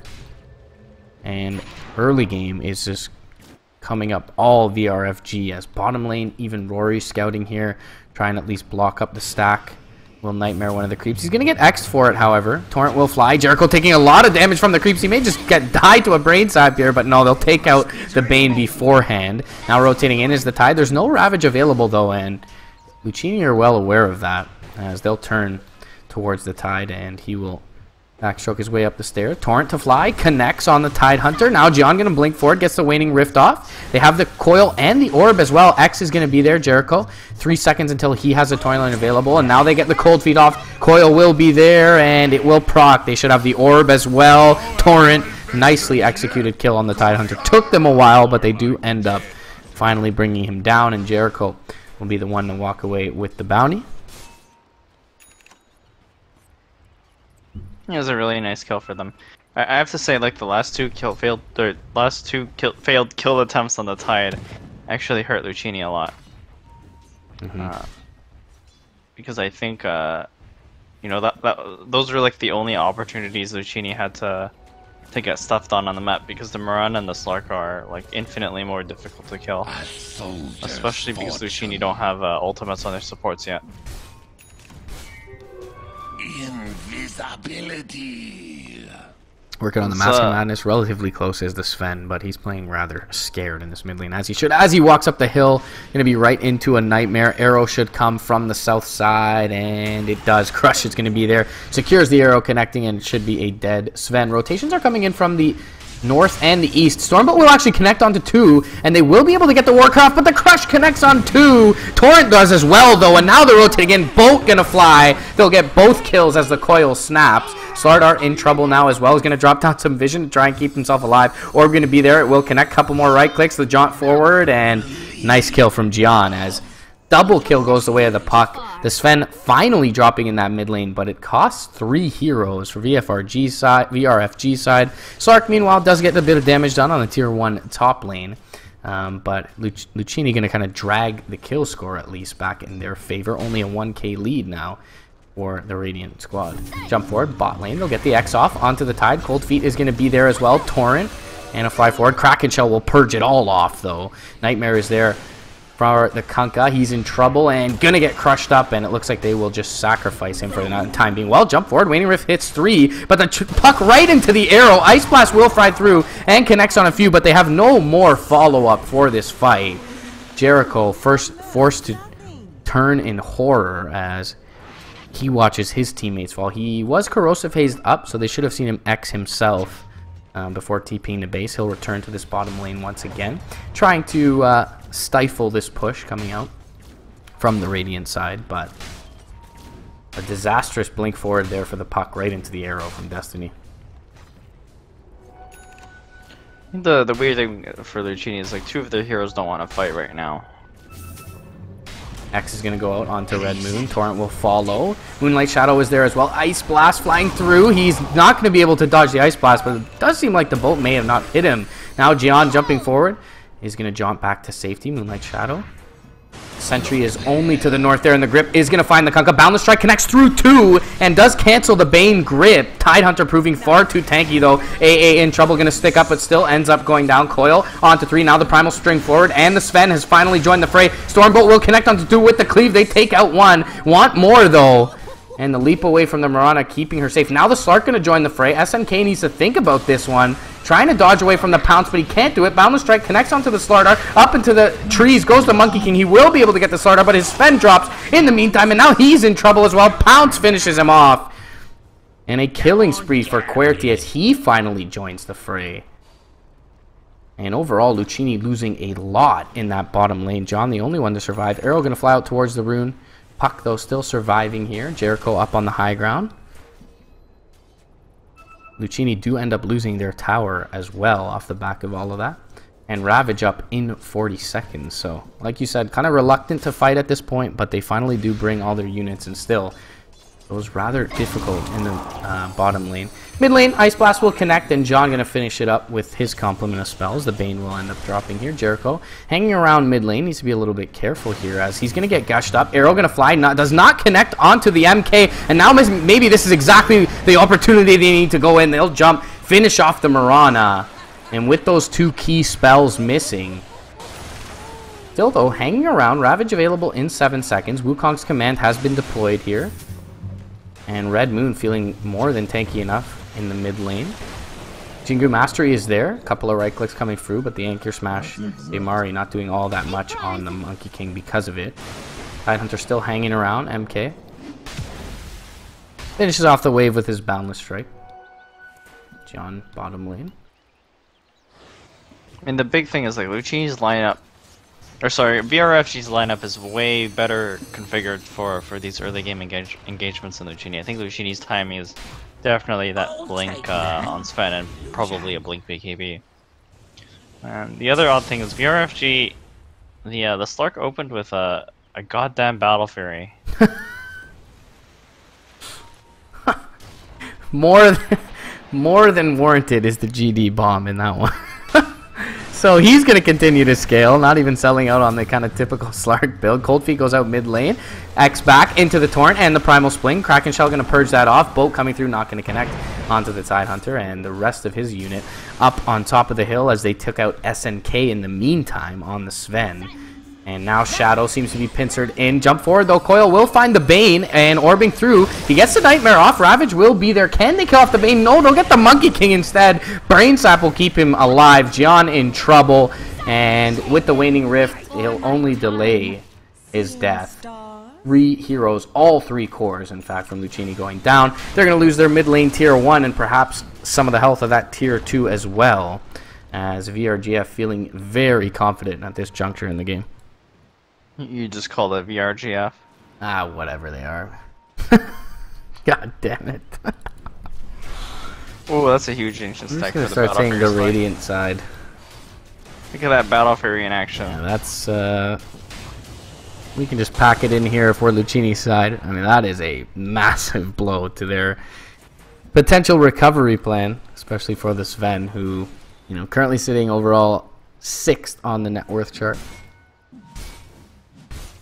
Has opted to go back for the Yasha. He bought out a couple times before dying as well, so not even going to have that all-important initiation tool in the Blink Dagger.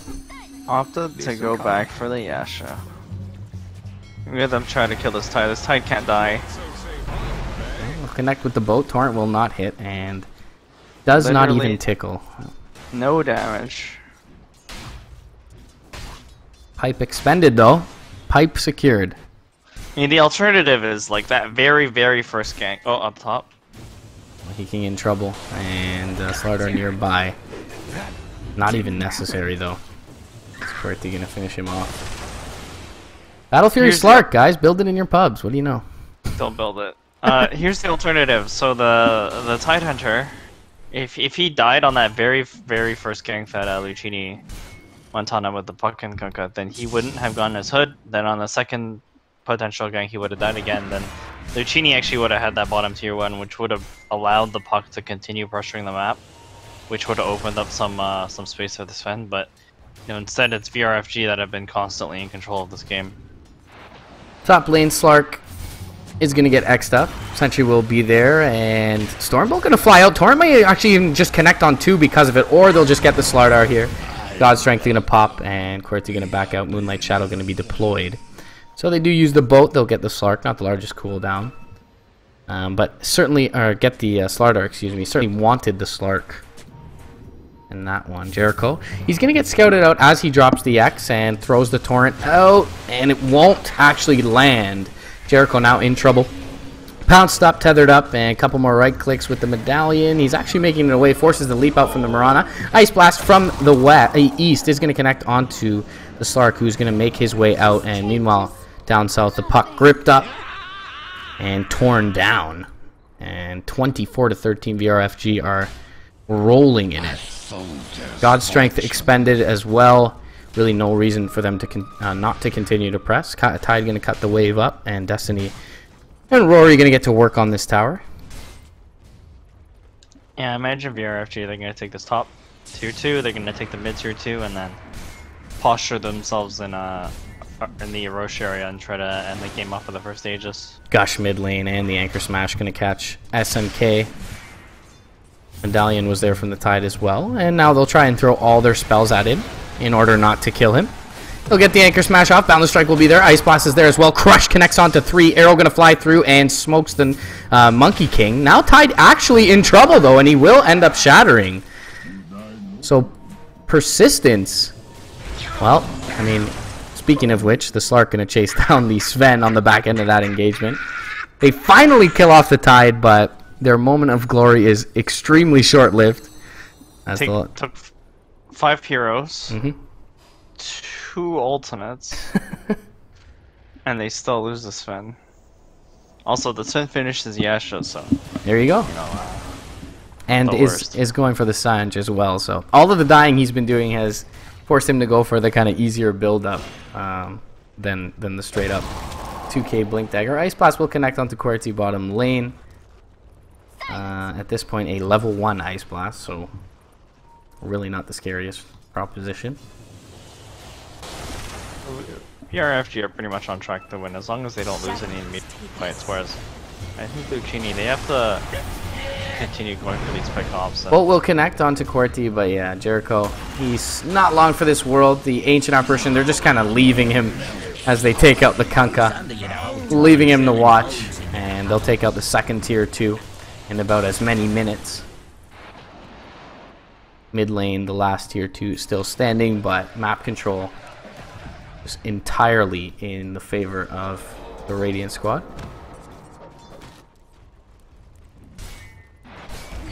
Now pounce up bottom lane, Warcry from SNK, but the Essence Shift stocks begin to mount here, 20 and counting for Querty, and now the grip onto the puck, maybe even the more important hero to bring down here. Just 4 swipes from the Slark, and the GG call prompted there from that kill. As VRFG, I mean, you said it, Franz, they just had no way to deal with this Tidehunter, and their laning configuration even amplified that problem, coming out of the draft. So really good initial recognition from VFRG as far as the lanes go. Seemed to pan out very well for them. Yeah. I mean, the VRFG's early game was just way better. And also had the better laning configuration. But also, I think Luccini kind of kept throwing their heroes at the Tide, and it didn't work. I mean, I think those, like, that 5-minute period where they failed, like, 3 kills on the Tidehunter really sealed the game for them because, well, not only were they wasting their time, but VRFG were just continuing to get ahead on the puck or on the Mirana and the Slark during that time. Spent very little time over in the top lane. Did the 2 supports in the AA and the Kunkka for their Monkey King, and perhaps more importantly to pressure that Slark. So just really in the mid-bottom area of the map, and as you mentioned, a few failed attempts there, certainly rearing their ugly head going forward. But VRFG, they're going to have an extra life here as they make it to the third and deciding game. Luccini VRFG looking to move on to face off against T-Show in this double elimination bracket. Loser will drop down and face Mad Kings. MRP and Franz here, guys. Game 3 hopefully coming up shortly. Breaks have been a little bit lengthy in this series today, but we'll be back with Game 3 nonetheless as soon as we can. Stick around, guys, on twitch.tv here /Beyond Summit.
Ladies and gentlemen, welcome back to our break. As you've noticed, this tournament consists of sitting in lobbies on the waiting screen for the majority and playing Dota in between. MRP Franz BTS, we're back. Luccini versus VRFG. South American Qualifiers Galaxy Battles Game 3. First round of the upper bracket in this Group A. One team from each group going to move on to the finals. And it is a double elim. So the loser of this series will drop down to the lower bracket to face off against Mad Kings. Winner will move on to the semifinals to face T-Show. Franz, do you even remember what happened last game after that very long break? I don't know, but these bands are identical. Oh, no, that's different. The Bane's different. All right, so yeah, we do see the Bane. So Brewmaster would have been the one VRFG has been banning, I believe, in the previous couple. And I do remember what happened, actually. So Luccini, they had the Sven Monkey King cores. And I'm fairly certain that they wanted their lane configuration to be different. I think they wanted the Monkey King against the Tidehunter. Yeah. They wanted their Sven tri-lane against the Slark. Mm-hmm. And then they wanted the Puck against the Mirana. But for whatever reason, they ended up with the Sven mid, which would have been fine if he just sat back and last hit. But I think they baited themselves into a lot of crappy engagements. And I think that was just the story of the whole game. I mean, they were looking for kills. And then VRFG, they always turned it around. Mm-hmm. And as a result, Luccini just fell more and more behind, and they weren't able to put themselves in a position where the Sven could farm. And I think that was the biggest problem for them, because if the Sven wasn't farmed, then there's no cores on Luccini that were capable of doing anything, because I think the Monkey King wasn't in a good position to fight either. Yeah.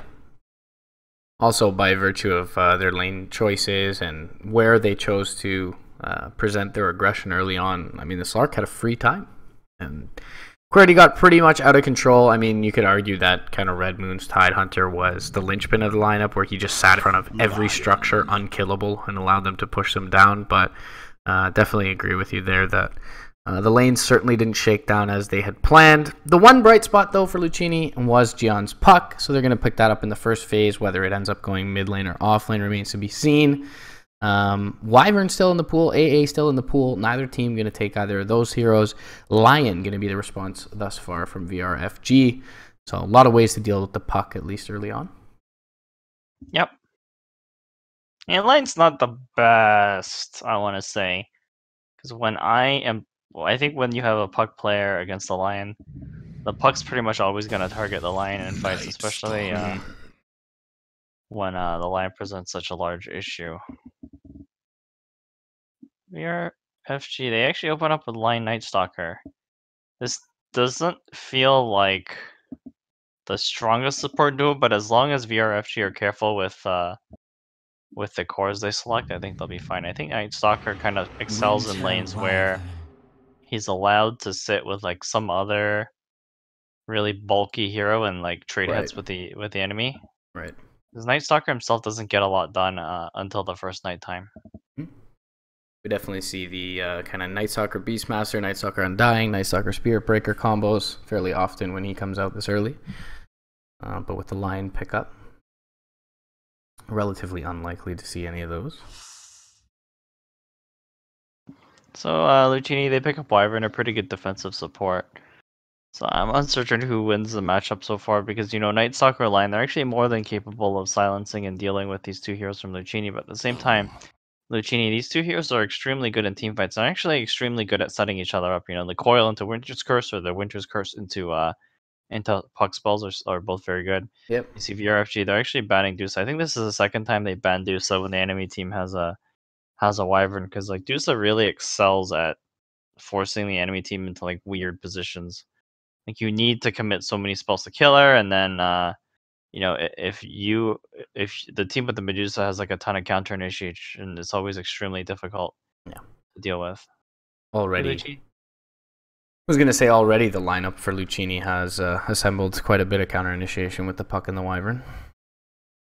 Yeah, you can see there's a Tidehunter ban. That Tidehunter definitely won them the game last game. I think that's just a story with a lot of Tidehunter games. Like if you get that hood and then you pick up like a decently timed mech or Guardian Greaves, like you're an extremely good frontliner because they have to commit a lot to kill you, and then if the enemy team isn't configured correctly, you always get that ravage off. So Yeah. I think that Tidehunter was really critical for VRFG's success last game. So I think Luccini are pretty right in banning it because neither of their two heroes really deal well with Tide so far. VRFG gonna remove the Luna, kind of similar in vein to the Medusa, punishes you for running at her, can team fight early on. Perhaps Luna even a little bit more early than the Medusa. We will see the Prophet that didn't make it through the pool, at least in game 1 for VRFG here. And Spirit Breaker going to be kind of the direct counter to the Prophet. In some ways can trade with the Night Stalker in the early game. Help set up for the Puck as well. Luccini developing thus far the light blue hero strat. This doesn't feel like the best Nature's Prophet game, actually. Mm-hmm. Obviously, they have 2 more cores to pick, but so far Luccini have a lot of solutions for the Nature's Prophet. Wyvern and Spirit Breaker kill him in lane quite handily. Sure, you can trade hits with the treants, but that doesn't do anything when both Wyvern and Spirit Breaker have the initiation range required. Right. To hunt down the Nature's Prophet. But the other thing, the more important thing, is Luccini have 2 heroes that are extremely good at wave clearing. And Nature's Prophet obviously excels in scenarios where he's allowed to split push.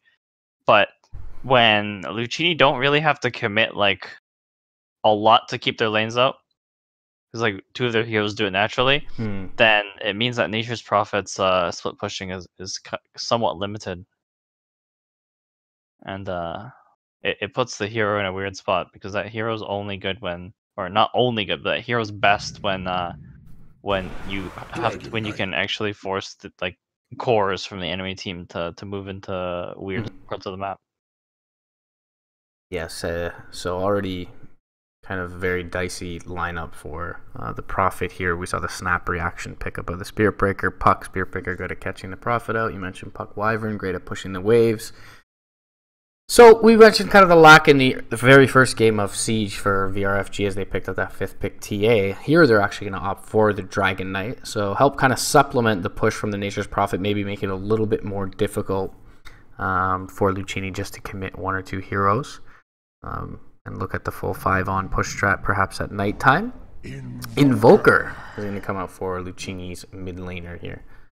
So the weird thing about Dragon Knight picking is that Dragon Knight has a lot of natural counters in the game, like Timber Saw, maybe even Viper, maybe even Zeus. But basically heroes, there's a lot of heroes that are good against them. So you don't usually see a Dragon Knight being picked when the enemy team hasn't picked their mid yet. Mm-hmm.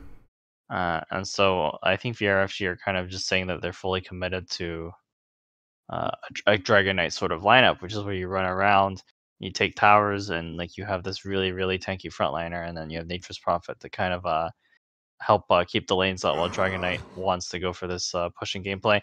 But Luccini, they pick up Invoker, which is a little bit strange. I think the Invoker does perfectly fine against the Dragon Knight. In fact, I'm sure Invoker will get more out of that lane. So Luccini's got to be pretty damn confident that their Invoker is going to own if they're going to pick that in place of something like Viper or Timber Saw to naturally counter the Dragon Knight. Mm-hmm. Hadn't considered how much, at least before BKB comes out, Viper should dumpster the Dragon Knight. Speaking of which, Viper does pretty well against this hero, PA from Luccini's side. So don't necessarily have that natural building siege, but they certainly have a snowball-oriented lineup. Puck, Spirit Breaker, Invoker, Phantom Assassin can all kind of fit that bill. I mean, they're really jumpy, right? The cores on Luccini want to constantly fight. And so do VRFGs, actually. So Dragon Knight, Spectre, they're not heroes that farm or that want to spend a large amount of time farming, and they don't farm particularly quickly. So I imagine the first 15 minutes of this game are going to be really scrappy, where VRFG want to secure their Spectre 1 or 2 items, and Luccini are going to want to run over VRFG to make sure that the Nature's Prophet and Dragon Knight are never in a position to easily push. Still going to get my observing cap on for this one. There could be a lot of action. Both the Invoker and PA, something to mention, provide sort of another possibility with the Spectral Dagger, or Stifling Dagger, excuse me, and the Tornado to find out the Prophet or anyone lurking in the trees. So yeah, you mentioned kind of jumpy, definitely relying on bringing down a target initially.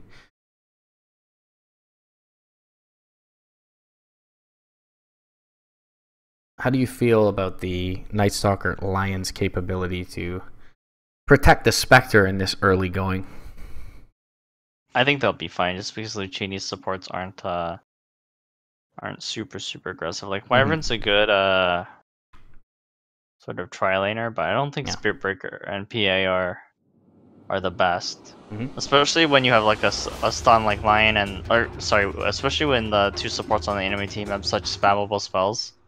Like Voided and Pale are super spammable, whereas Arctic Burn and Charge can't really be spammed in lane. So, in a prolonged tri-lane engagement, I think the Spectre tri-lane would win.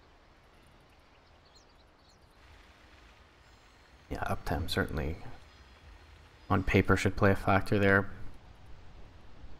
So probably just see Gian once again on an island up against this Radiant defensive try around the Spectre.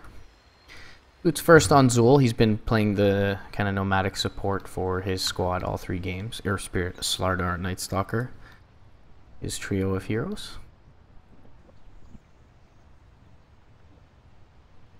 It's the classic game is paused.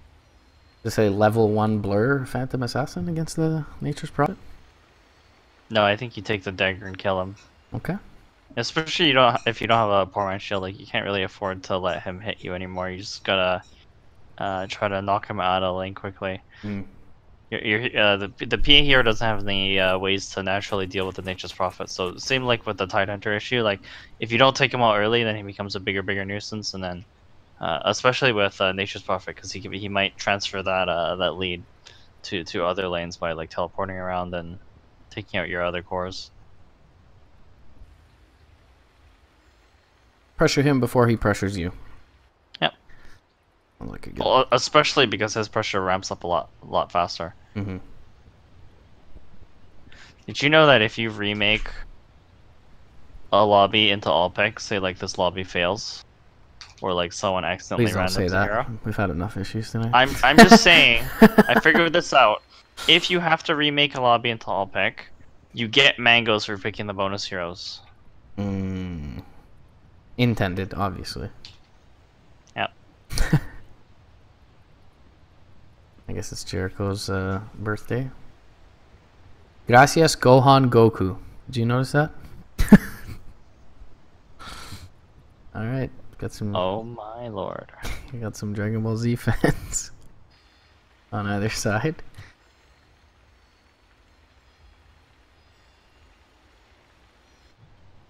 South America. How we appreciate you and your consistency.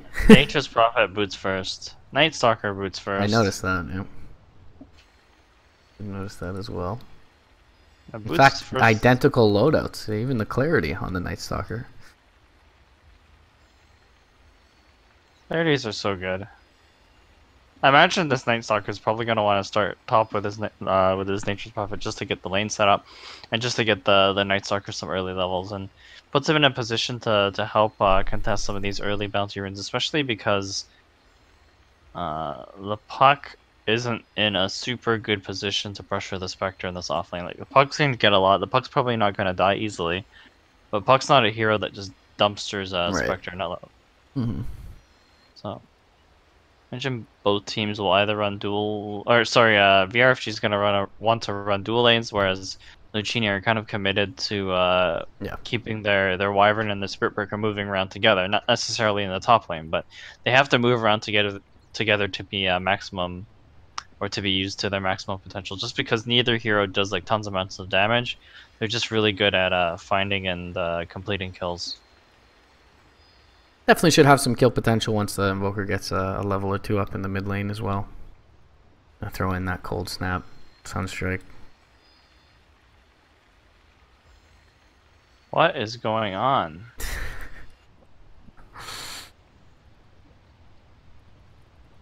It's any argument for Quaswex here for the Invoker, or just you need the wave clear kind of I'm not an invoker specialist, but I'm Okay. gonna say this game. So I would generally say Dev- versus the DK, you need the damage, and you also kind of like the meatball for the wave clear. I just look at this game and be like, I have a Spirit Breaker on my team. Yeah, It's true. time to get the Sunstrikes out. Yep. More than fair. All right. You jinxed it, man. I told you. Look at this. Crosswalks is like when your team wants to fight and push. His Mhm. team has no push, like zero. Like the only way they push is if Everyone is if dead. they move around with siege creeps, Yeah. and like just like kill everyone on lane and then have like 2 waves with a siege creep. Whereas, you know, if you replace the Dragon Knight with Invoker, like on VRFG's kind of lineup, you know, they're like fighting and pushing all the time. So Crosswalks is really good. Oh, they're actually gonna remake. I told you, man. You jinxed it. You did it. How did I jinx this? Because you said if you remake, you get a mango. I was just saying to fill the time.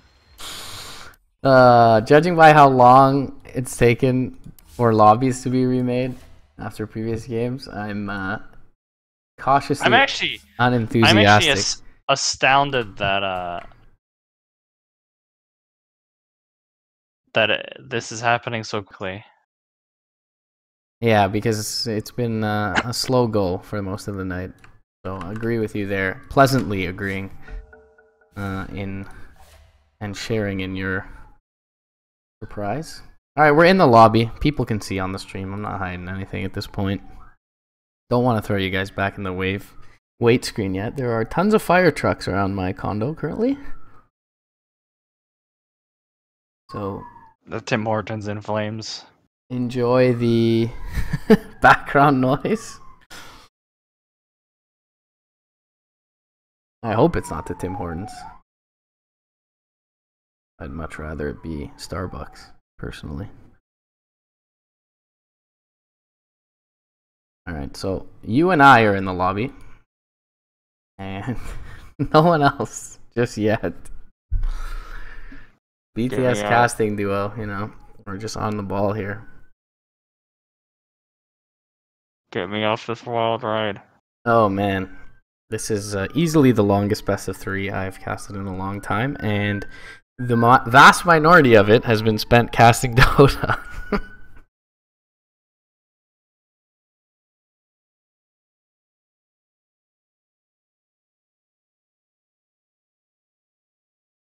I had plans to go to the gym, but feels that they are slowly dwindling.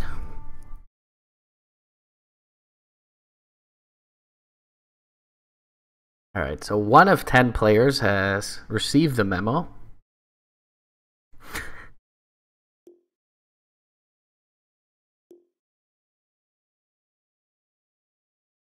I'm not sure if this is swearing going on in the lobby, but...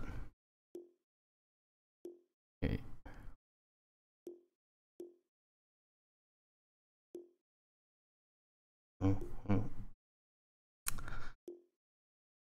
Alright, I'm gonna hop out for 30 seconds. I'll play a shout out to our sponsor, one of our sponsors here, iFlix.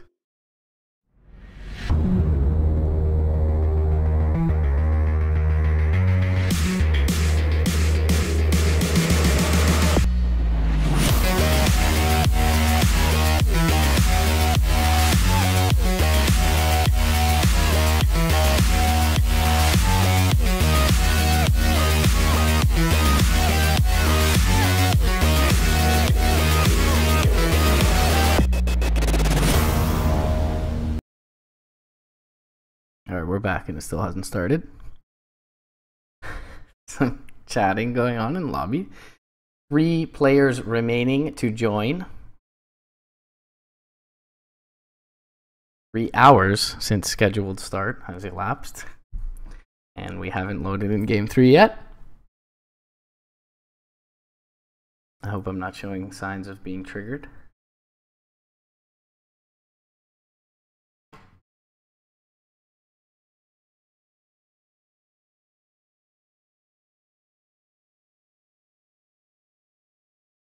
Alright, Franz.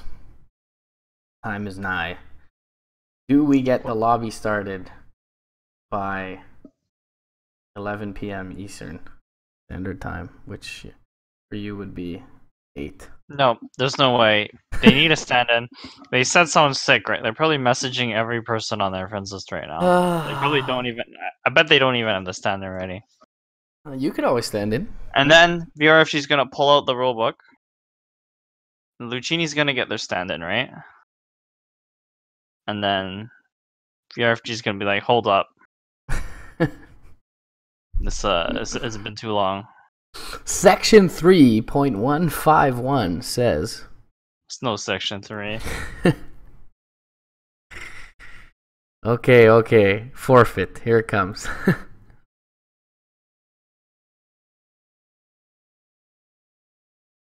What did he get sick with? I don't think there's any answer that is apt, but explosive diarrhea at this point. That's just my take.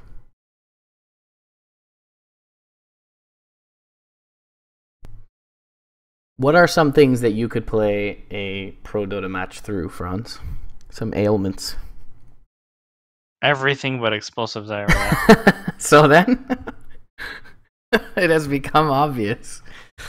You could just play like Spirit Breaker or Wraith King and just A-click the map.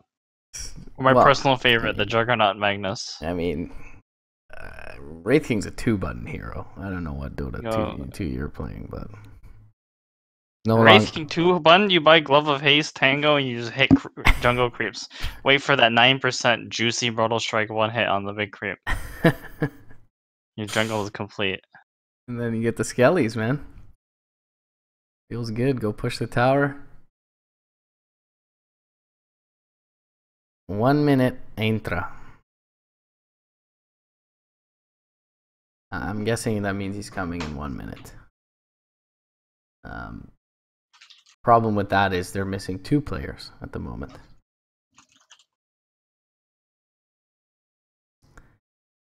We've really earned our keep tonight with this cast, let me tell you.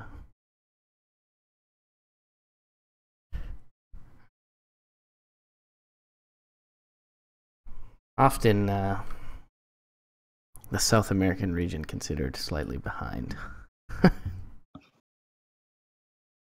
It's not their fault though. It's like I mean, this is like a weird scenario, but I think most of the time it's like technical issues and like routing with the servers or like I think patches generally take longer. For you are gracious, sir, in your very open-minded assessment. All right, we got SNK. He's not a stand-in. We still need the one stand-in.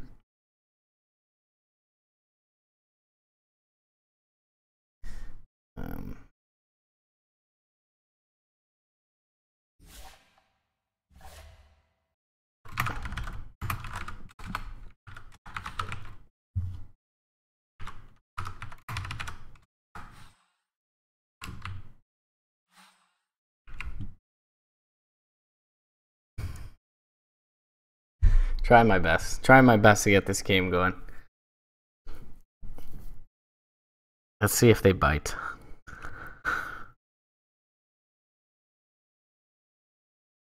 How do you say "I will play" in Spanish? Any Spanish people in the chat? Hit in the Google Translate, man. Yes, but Google Translate, I don't know if it gets tenses right. Verb tenses, you know. Alright, I've Googled it, but now I don't want to butcher the pronunciation. Alright, well.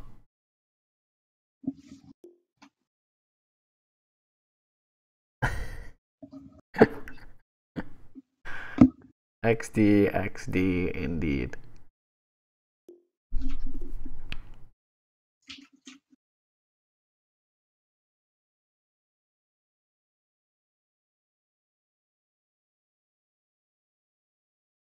They're actually looking for a stand-in.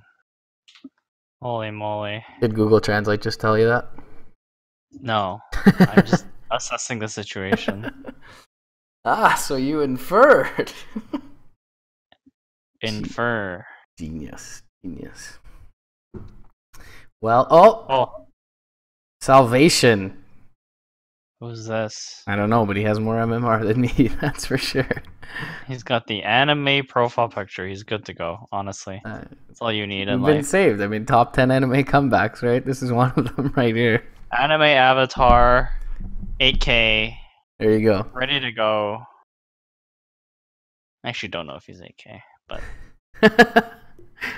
and then they're gonna pick their heroes and realize they have mango. And then they're gonna say, "Bug." You jinxed it, man. This is all your Didn't mean fault. to. I just want to kill time in the pause. I knew the moment you said, "If you remake a lobby." I'm never mentioning anything about a remake or pause in my life again. Oh, we did it. Alright, so now the admin's AFK. Alright, here we go, boys. Boys and girls. Here we go. Brazil server being found. Game 3. Draft underway. It's going to be a lightning round. They did CM. Okay, Oh, okay, this is God. correct anyway. Wait. No, it's all picked. There's no bans. Alright, excellent. Well, it says bans on the left, but there aren't any, so wonderful. Nice overlay, Valve. And go, quick, predict the whole draft, Franz. I Spirit breaker. believe Invoker. Nice, nice. Alright, we're waiting on the Invoker pick here. Night Stalker. Winter Wyvern. It's Okay, weird 'cause Invoker? they're not being picked in the same order. No, yes, they are not. Night Stalker. Phantom Alright. Assassin. One more hero until we get going will be the Puck. And The Gian is sleeping at the wheel. And now Maybe he's Luccini sick need too. a stand-in. Wait, even... Luccini already have the stand-in, no? The Oh Spirit yes, Breaker yes. is the stand-in. Luccini is the one with the stand-in. Okay, getting my bearings once again. Game 3, Bronze, MRP, BTS, Galaxy battles. Luccini versus VRFG. Series is tied up 1-1. Winner faces T-Show in the semifinals, and loser drops down to the lower bracket to face Mad Kings. Looks like we'll finally get a game. We'll see how long the pause is at the onset.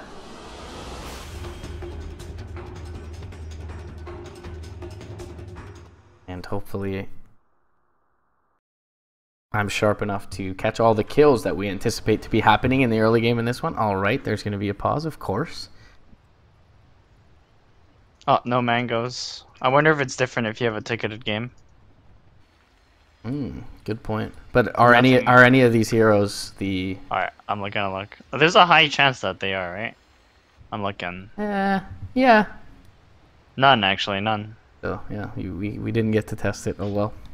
1, 2... I'm kind of glad that none of them are, however, despite your theory, because if we had to get another pause, I would have rage quit. And Blaze would have came after me. Has anyone ever rage quit a cast? Not to my knowledge. Disconnected for sure. Rage quit, not to my knowledge. It'll happen.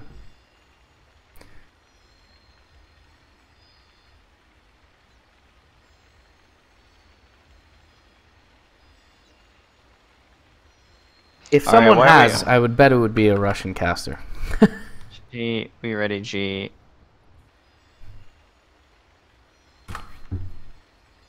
It's the stand-in that paused it originally. He also requested help using his chat wheel.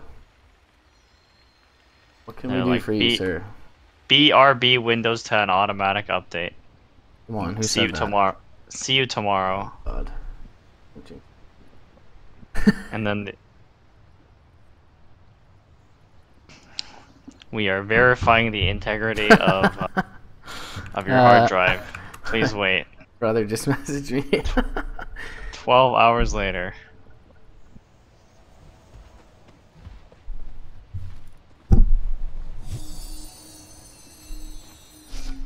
Alright. Getting a Big Mac combo, boys, instead of going to the gym. Sounds good. We made it, Franz. Double boots When'd you drink first to the last? top lane. Actually, my gym's 24 hours. Yeah. You gotta go. It's more about waking up in the like if I go post this cast, it's already midnight. Take me an hour to work out. It'll be 1, and then I'll be VRFG awake. a little bit disoriented. Sorry. Not ready for the 5-man. Spirit Breaker's gonna smack someone soon, right? Nope. Eyeballing each Ward other. down. Oh, interesting ward placement instead of on top of the stairs, but No, it's to block the it the blocks camp. the camp. Yeah. That pull's super important when you play against Nature's Ooh, Prophet. easy denial already. CS Like a PogChamp. if you pull your lane back to the tower, the Nature's Prophet can't really do his job. Mm-hmm. You're also denying creeps from the Nature's Prophet when you pull, and when you pull, it puts the hero himself in a weird position where you can actually kill him. How does that work though with the 1-minute spawn? Is it still rather effective? Yeah, so the you block as a safe lane, you block your tower, and then the Wyvern and the Spirit Breaker will sit between the wave and the enemy tier 1 to zone up the Nature's Prophet, and then when the neutral creeps do spawn, you have the Spirit Breaker zone out the Nature's Prophet while the Wyvern pulls and connects. Mm-hmm. So mid lane Zool starting out with his Dragon Knight early on. He has Jaymari's Exhort Invoker. And as you mentioned, should be a good lane for the Invoker, at least as far as last inning goes in a one-on-one in a vacuum. Gian bot lane skilled up the orb already, so is a little bit susceptible to the Lion Impale, or Earth Spike, perhaps I should say. As Rory will chase him down into the trees. But as we mentioned in the draft screen, Gian pretty content to trade with this Lion here early. So the Nature's Prophet was just forced to TP back to his tier 1. But he's missing a lot of health and doesn't have a self, so there's a lot of kill potential when VRFG's Arctic Burn comes back off cooldown. In the next year or so. At this level in the game. Gian bot lane. Has a salve on his person and the Lion actually on his last tango already, so doing a good job. The start of the lane actually hurt the Dragon Knight a lot, because I think when you have a Night Stalker in your lane, you want to actually physically force the Invoker out of the lane by sitting between the creep wave and his tower, but Jaymari actually oops. Okay, TP in bottom lane. I knew this would happen after a break like that. Apologies. No, I mean me missing first blood. Nothing on you, sir. Invincible makes his way down towards the mid lane as well. Gonna join up with his Invoker, but as we were mentioning, the Dragon Knight early on in the lane, having his Night Stalker present, but not really being able to zone effectively, at least the Invoker. Meanwhile, Hex goes out onto the puck again with the right clicks from the Nature's Prophet. They're doing quite a bit of damage here. Treants will chase forward, but won't end up grabbing the kill. Invincible nearby, Invisibility Rune by the Lion picked up. Arctic Burn goes out onto the Nature's Prophet. Gian salving up as well. This could and should be a dead Prophet if they can get in range, but the Arctic Burn slow actually expiring here. Orb gonna fly up towards the stair and does clip him barely. They need much more than that though. Impale will connect onto the puck, and with the Desolate damage, taking a lot here. Sticks up a little bit, but still brought down. They'll get the Lion after the puck goes down, and now chasing forward for more as Luccini in trouble here. Invincible going to Fairy Fire up at the stand-in. He's going to be taken down to QWERTY. Double kill for the Spectre early on, making good use of that Desolate over in that valley by the Radiant Jungle. A really good start from VRFG so far. I think it's super important that they get their other heroes aside from the Spectre in a good position, because Spectre is the kind of hero that has to play around his allies' ability to push in team fights. So, the Night Stalkers got a lot of EXP top. The Nature's Prophet made quite a bit of space for this Lion. The Lion is probably in a better position than he normally would be. Right. So, should help VRFG going into the mid game, because arguably I think Luccini have a lot easier of a time looking for kills from the 5-minute mark with the Spirit Breaker. That said, Nature's Prophet going to make his way back to the top lane, and nearby is Invincible with the charge. They should have an Arctic Burn And Spectral Dagger will fly out. Night Stalker, though, he's fairly tanky. They can't really commit under tower here. And actually, Jericho taking a lot of damage from the Treants and the right clicks of the creeps as well as the Nature's Prophet. Zool going to snag away a bounty rune from Invincible. And what I was going to mention is that usually by the first night, you know, ideally your Night Stalker hits that level 3 mark. With Nature's Prophet vacating the top lane and him spending some time in the mid lane, he didn't get all that much experience before this first night, but is still relatively close to level 3. Nature's Prophet wrapping on mid. Oh, they have vision though. With the Spirit Breaker charge. Take a look at the fire vision. They should have seen the Lion briefly. Spirit Breaker now going to rotate through. Lion nearby. Gian on the high ground with the puck. Comes through with the orb. And Impale will connect on all 3. Sunstrike is there, however. 2 of them get hit by the Breathe Fire. And that is going to reduce their damage output. And now they're still unable to bring down the Nature's Prophet as Gian the puck, the first one to fall. Invincible could be in trouble here. Sprout up in 1. And they won't even need it as the uphill right click finishes him off. Now the PA, perhaps TPing into danger here. Is going to try and get something on the back end of this engagement. Night Stalker perhaps a little bit too quick. Has 8 stick charges as well. That'll make that 9. And should be able to make it out to safety. He is going to get charged up, though, with the residual kind of vision given by the Stifling Dagger. Is this just Dota 2 now? There was 9 heroes mid. Stifling Dagger jumps forward. Charge going to come through as well. Arctic Burn is there. Impale actually whiffs this time from the Lion. Hex is going to go out, however, onto the PA. And the Night Stalker going to be able to make it out. Now going to rotate back through. Void available for this NS. Drops it onto the PA. Splinter Blast going to fly through, connect onto the Lion. 3-man Impale again from Roy. And now they've rotated the Spectre, and who takes out the PA. Illusory Orb going to come through, though, from Luccini Gian. He doesn't jaunt forward, however. Now Jericho out in no man's land. And they're just body blocking him up as the Dagger. Another double kill. Second of the game for the Spectre. 4-0-1. Somehow, sitting in her bottom lane, involved in 5 of the 7 kills early on. VRFG bringing the kills on a silver platter to their Spectre player. Dusk flies out mid lane, and Void is going to be there. They do have the Dragon Tail. Charge, though, going to fly through. Keep these 2 heroes on VRG side at bay. No mana really to speak of on the Invoker for an attempt at a Sunstrike kill. You know, I remember saying this game would be really scrappy, but I didn't expect this. I mean, 9 kills, 6 minutes in. Pretty much all 10 heroes have left their lane at some point to join in on the fight. And no one was in the top lane for like a period of a minute and a half, so quite an interesting game so far. I mean, the Spectre's doing really, really well. Has a Battle Fury queued up. Oh god. Not again, QWERTY, not again. After going Battle Fury Slark, thinking about Battle Fury Spectre. Best item in the game confirmed. Highest Battle CS, Fury. highest net worth at this point, so I suppose Battle if there's Fury one is the future.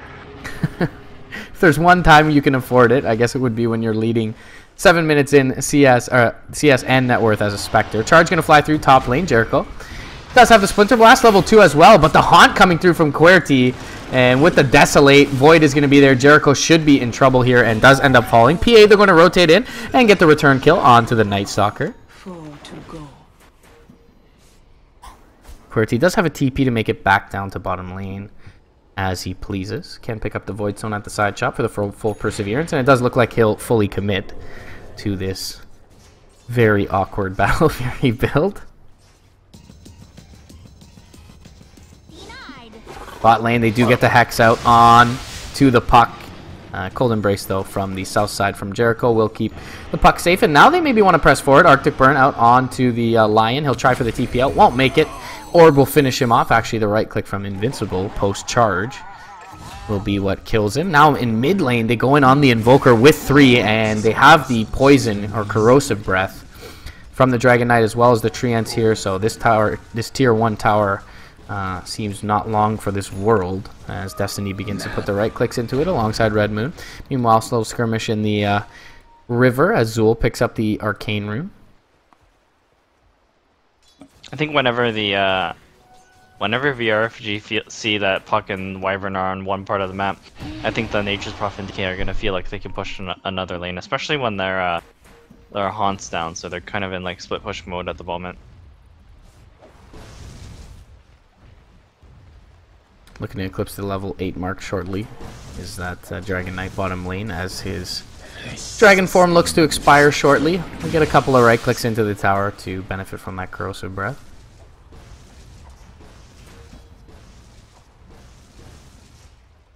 Normally Luccini, you'd think their lineup would be good at counter pushing with Wyvern, but the puck is relatively underleveled. So is the top lane. Sunstrike actually missing on the Night Stalker as he got bounced out of it by the bash, and a huge bit of misfortune for Luccini. And yeah, you see the Sori coming out from the Invoker, felt he didn't place it perfectly. But that means not only does the Night Stalker survive, they get a 2 return kills on the PA and the Spirit Breaker. Stand in, disconnecting at this point.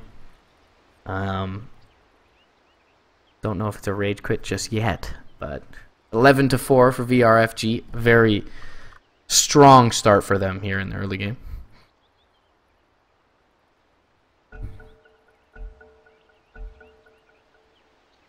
Okay.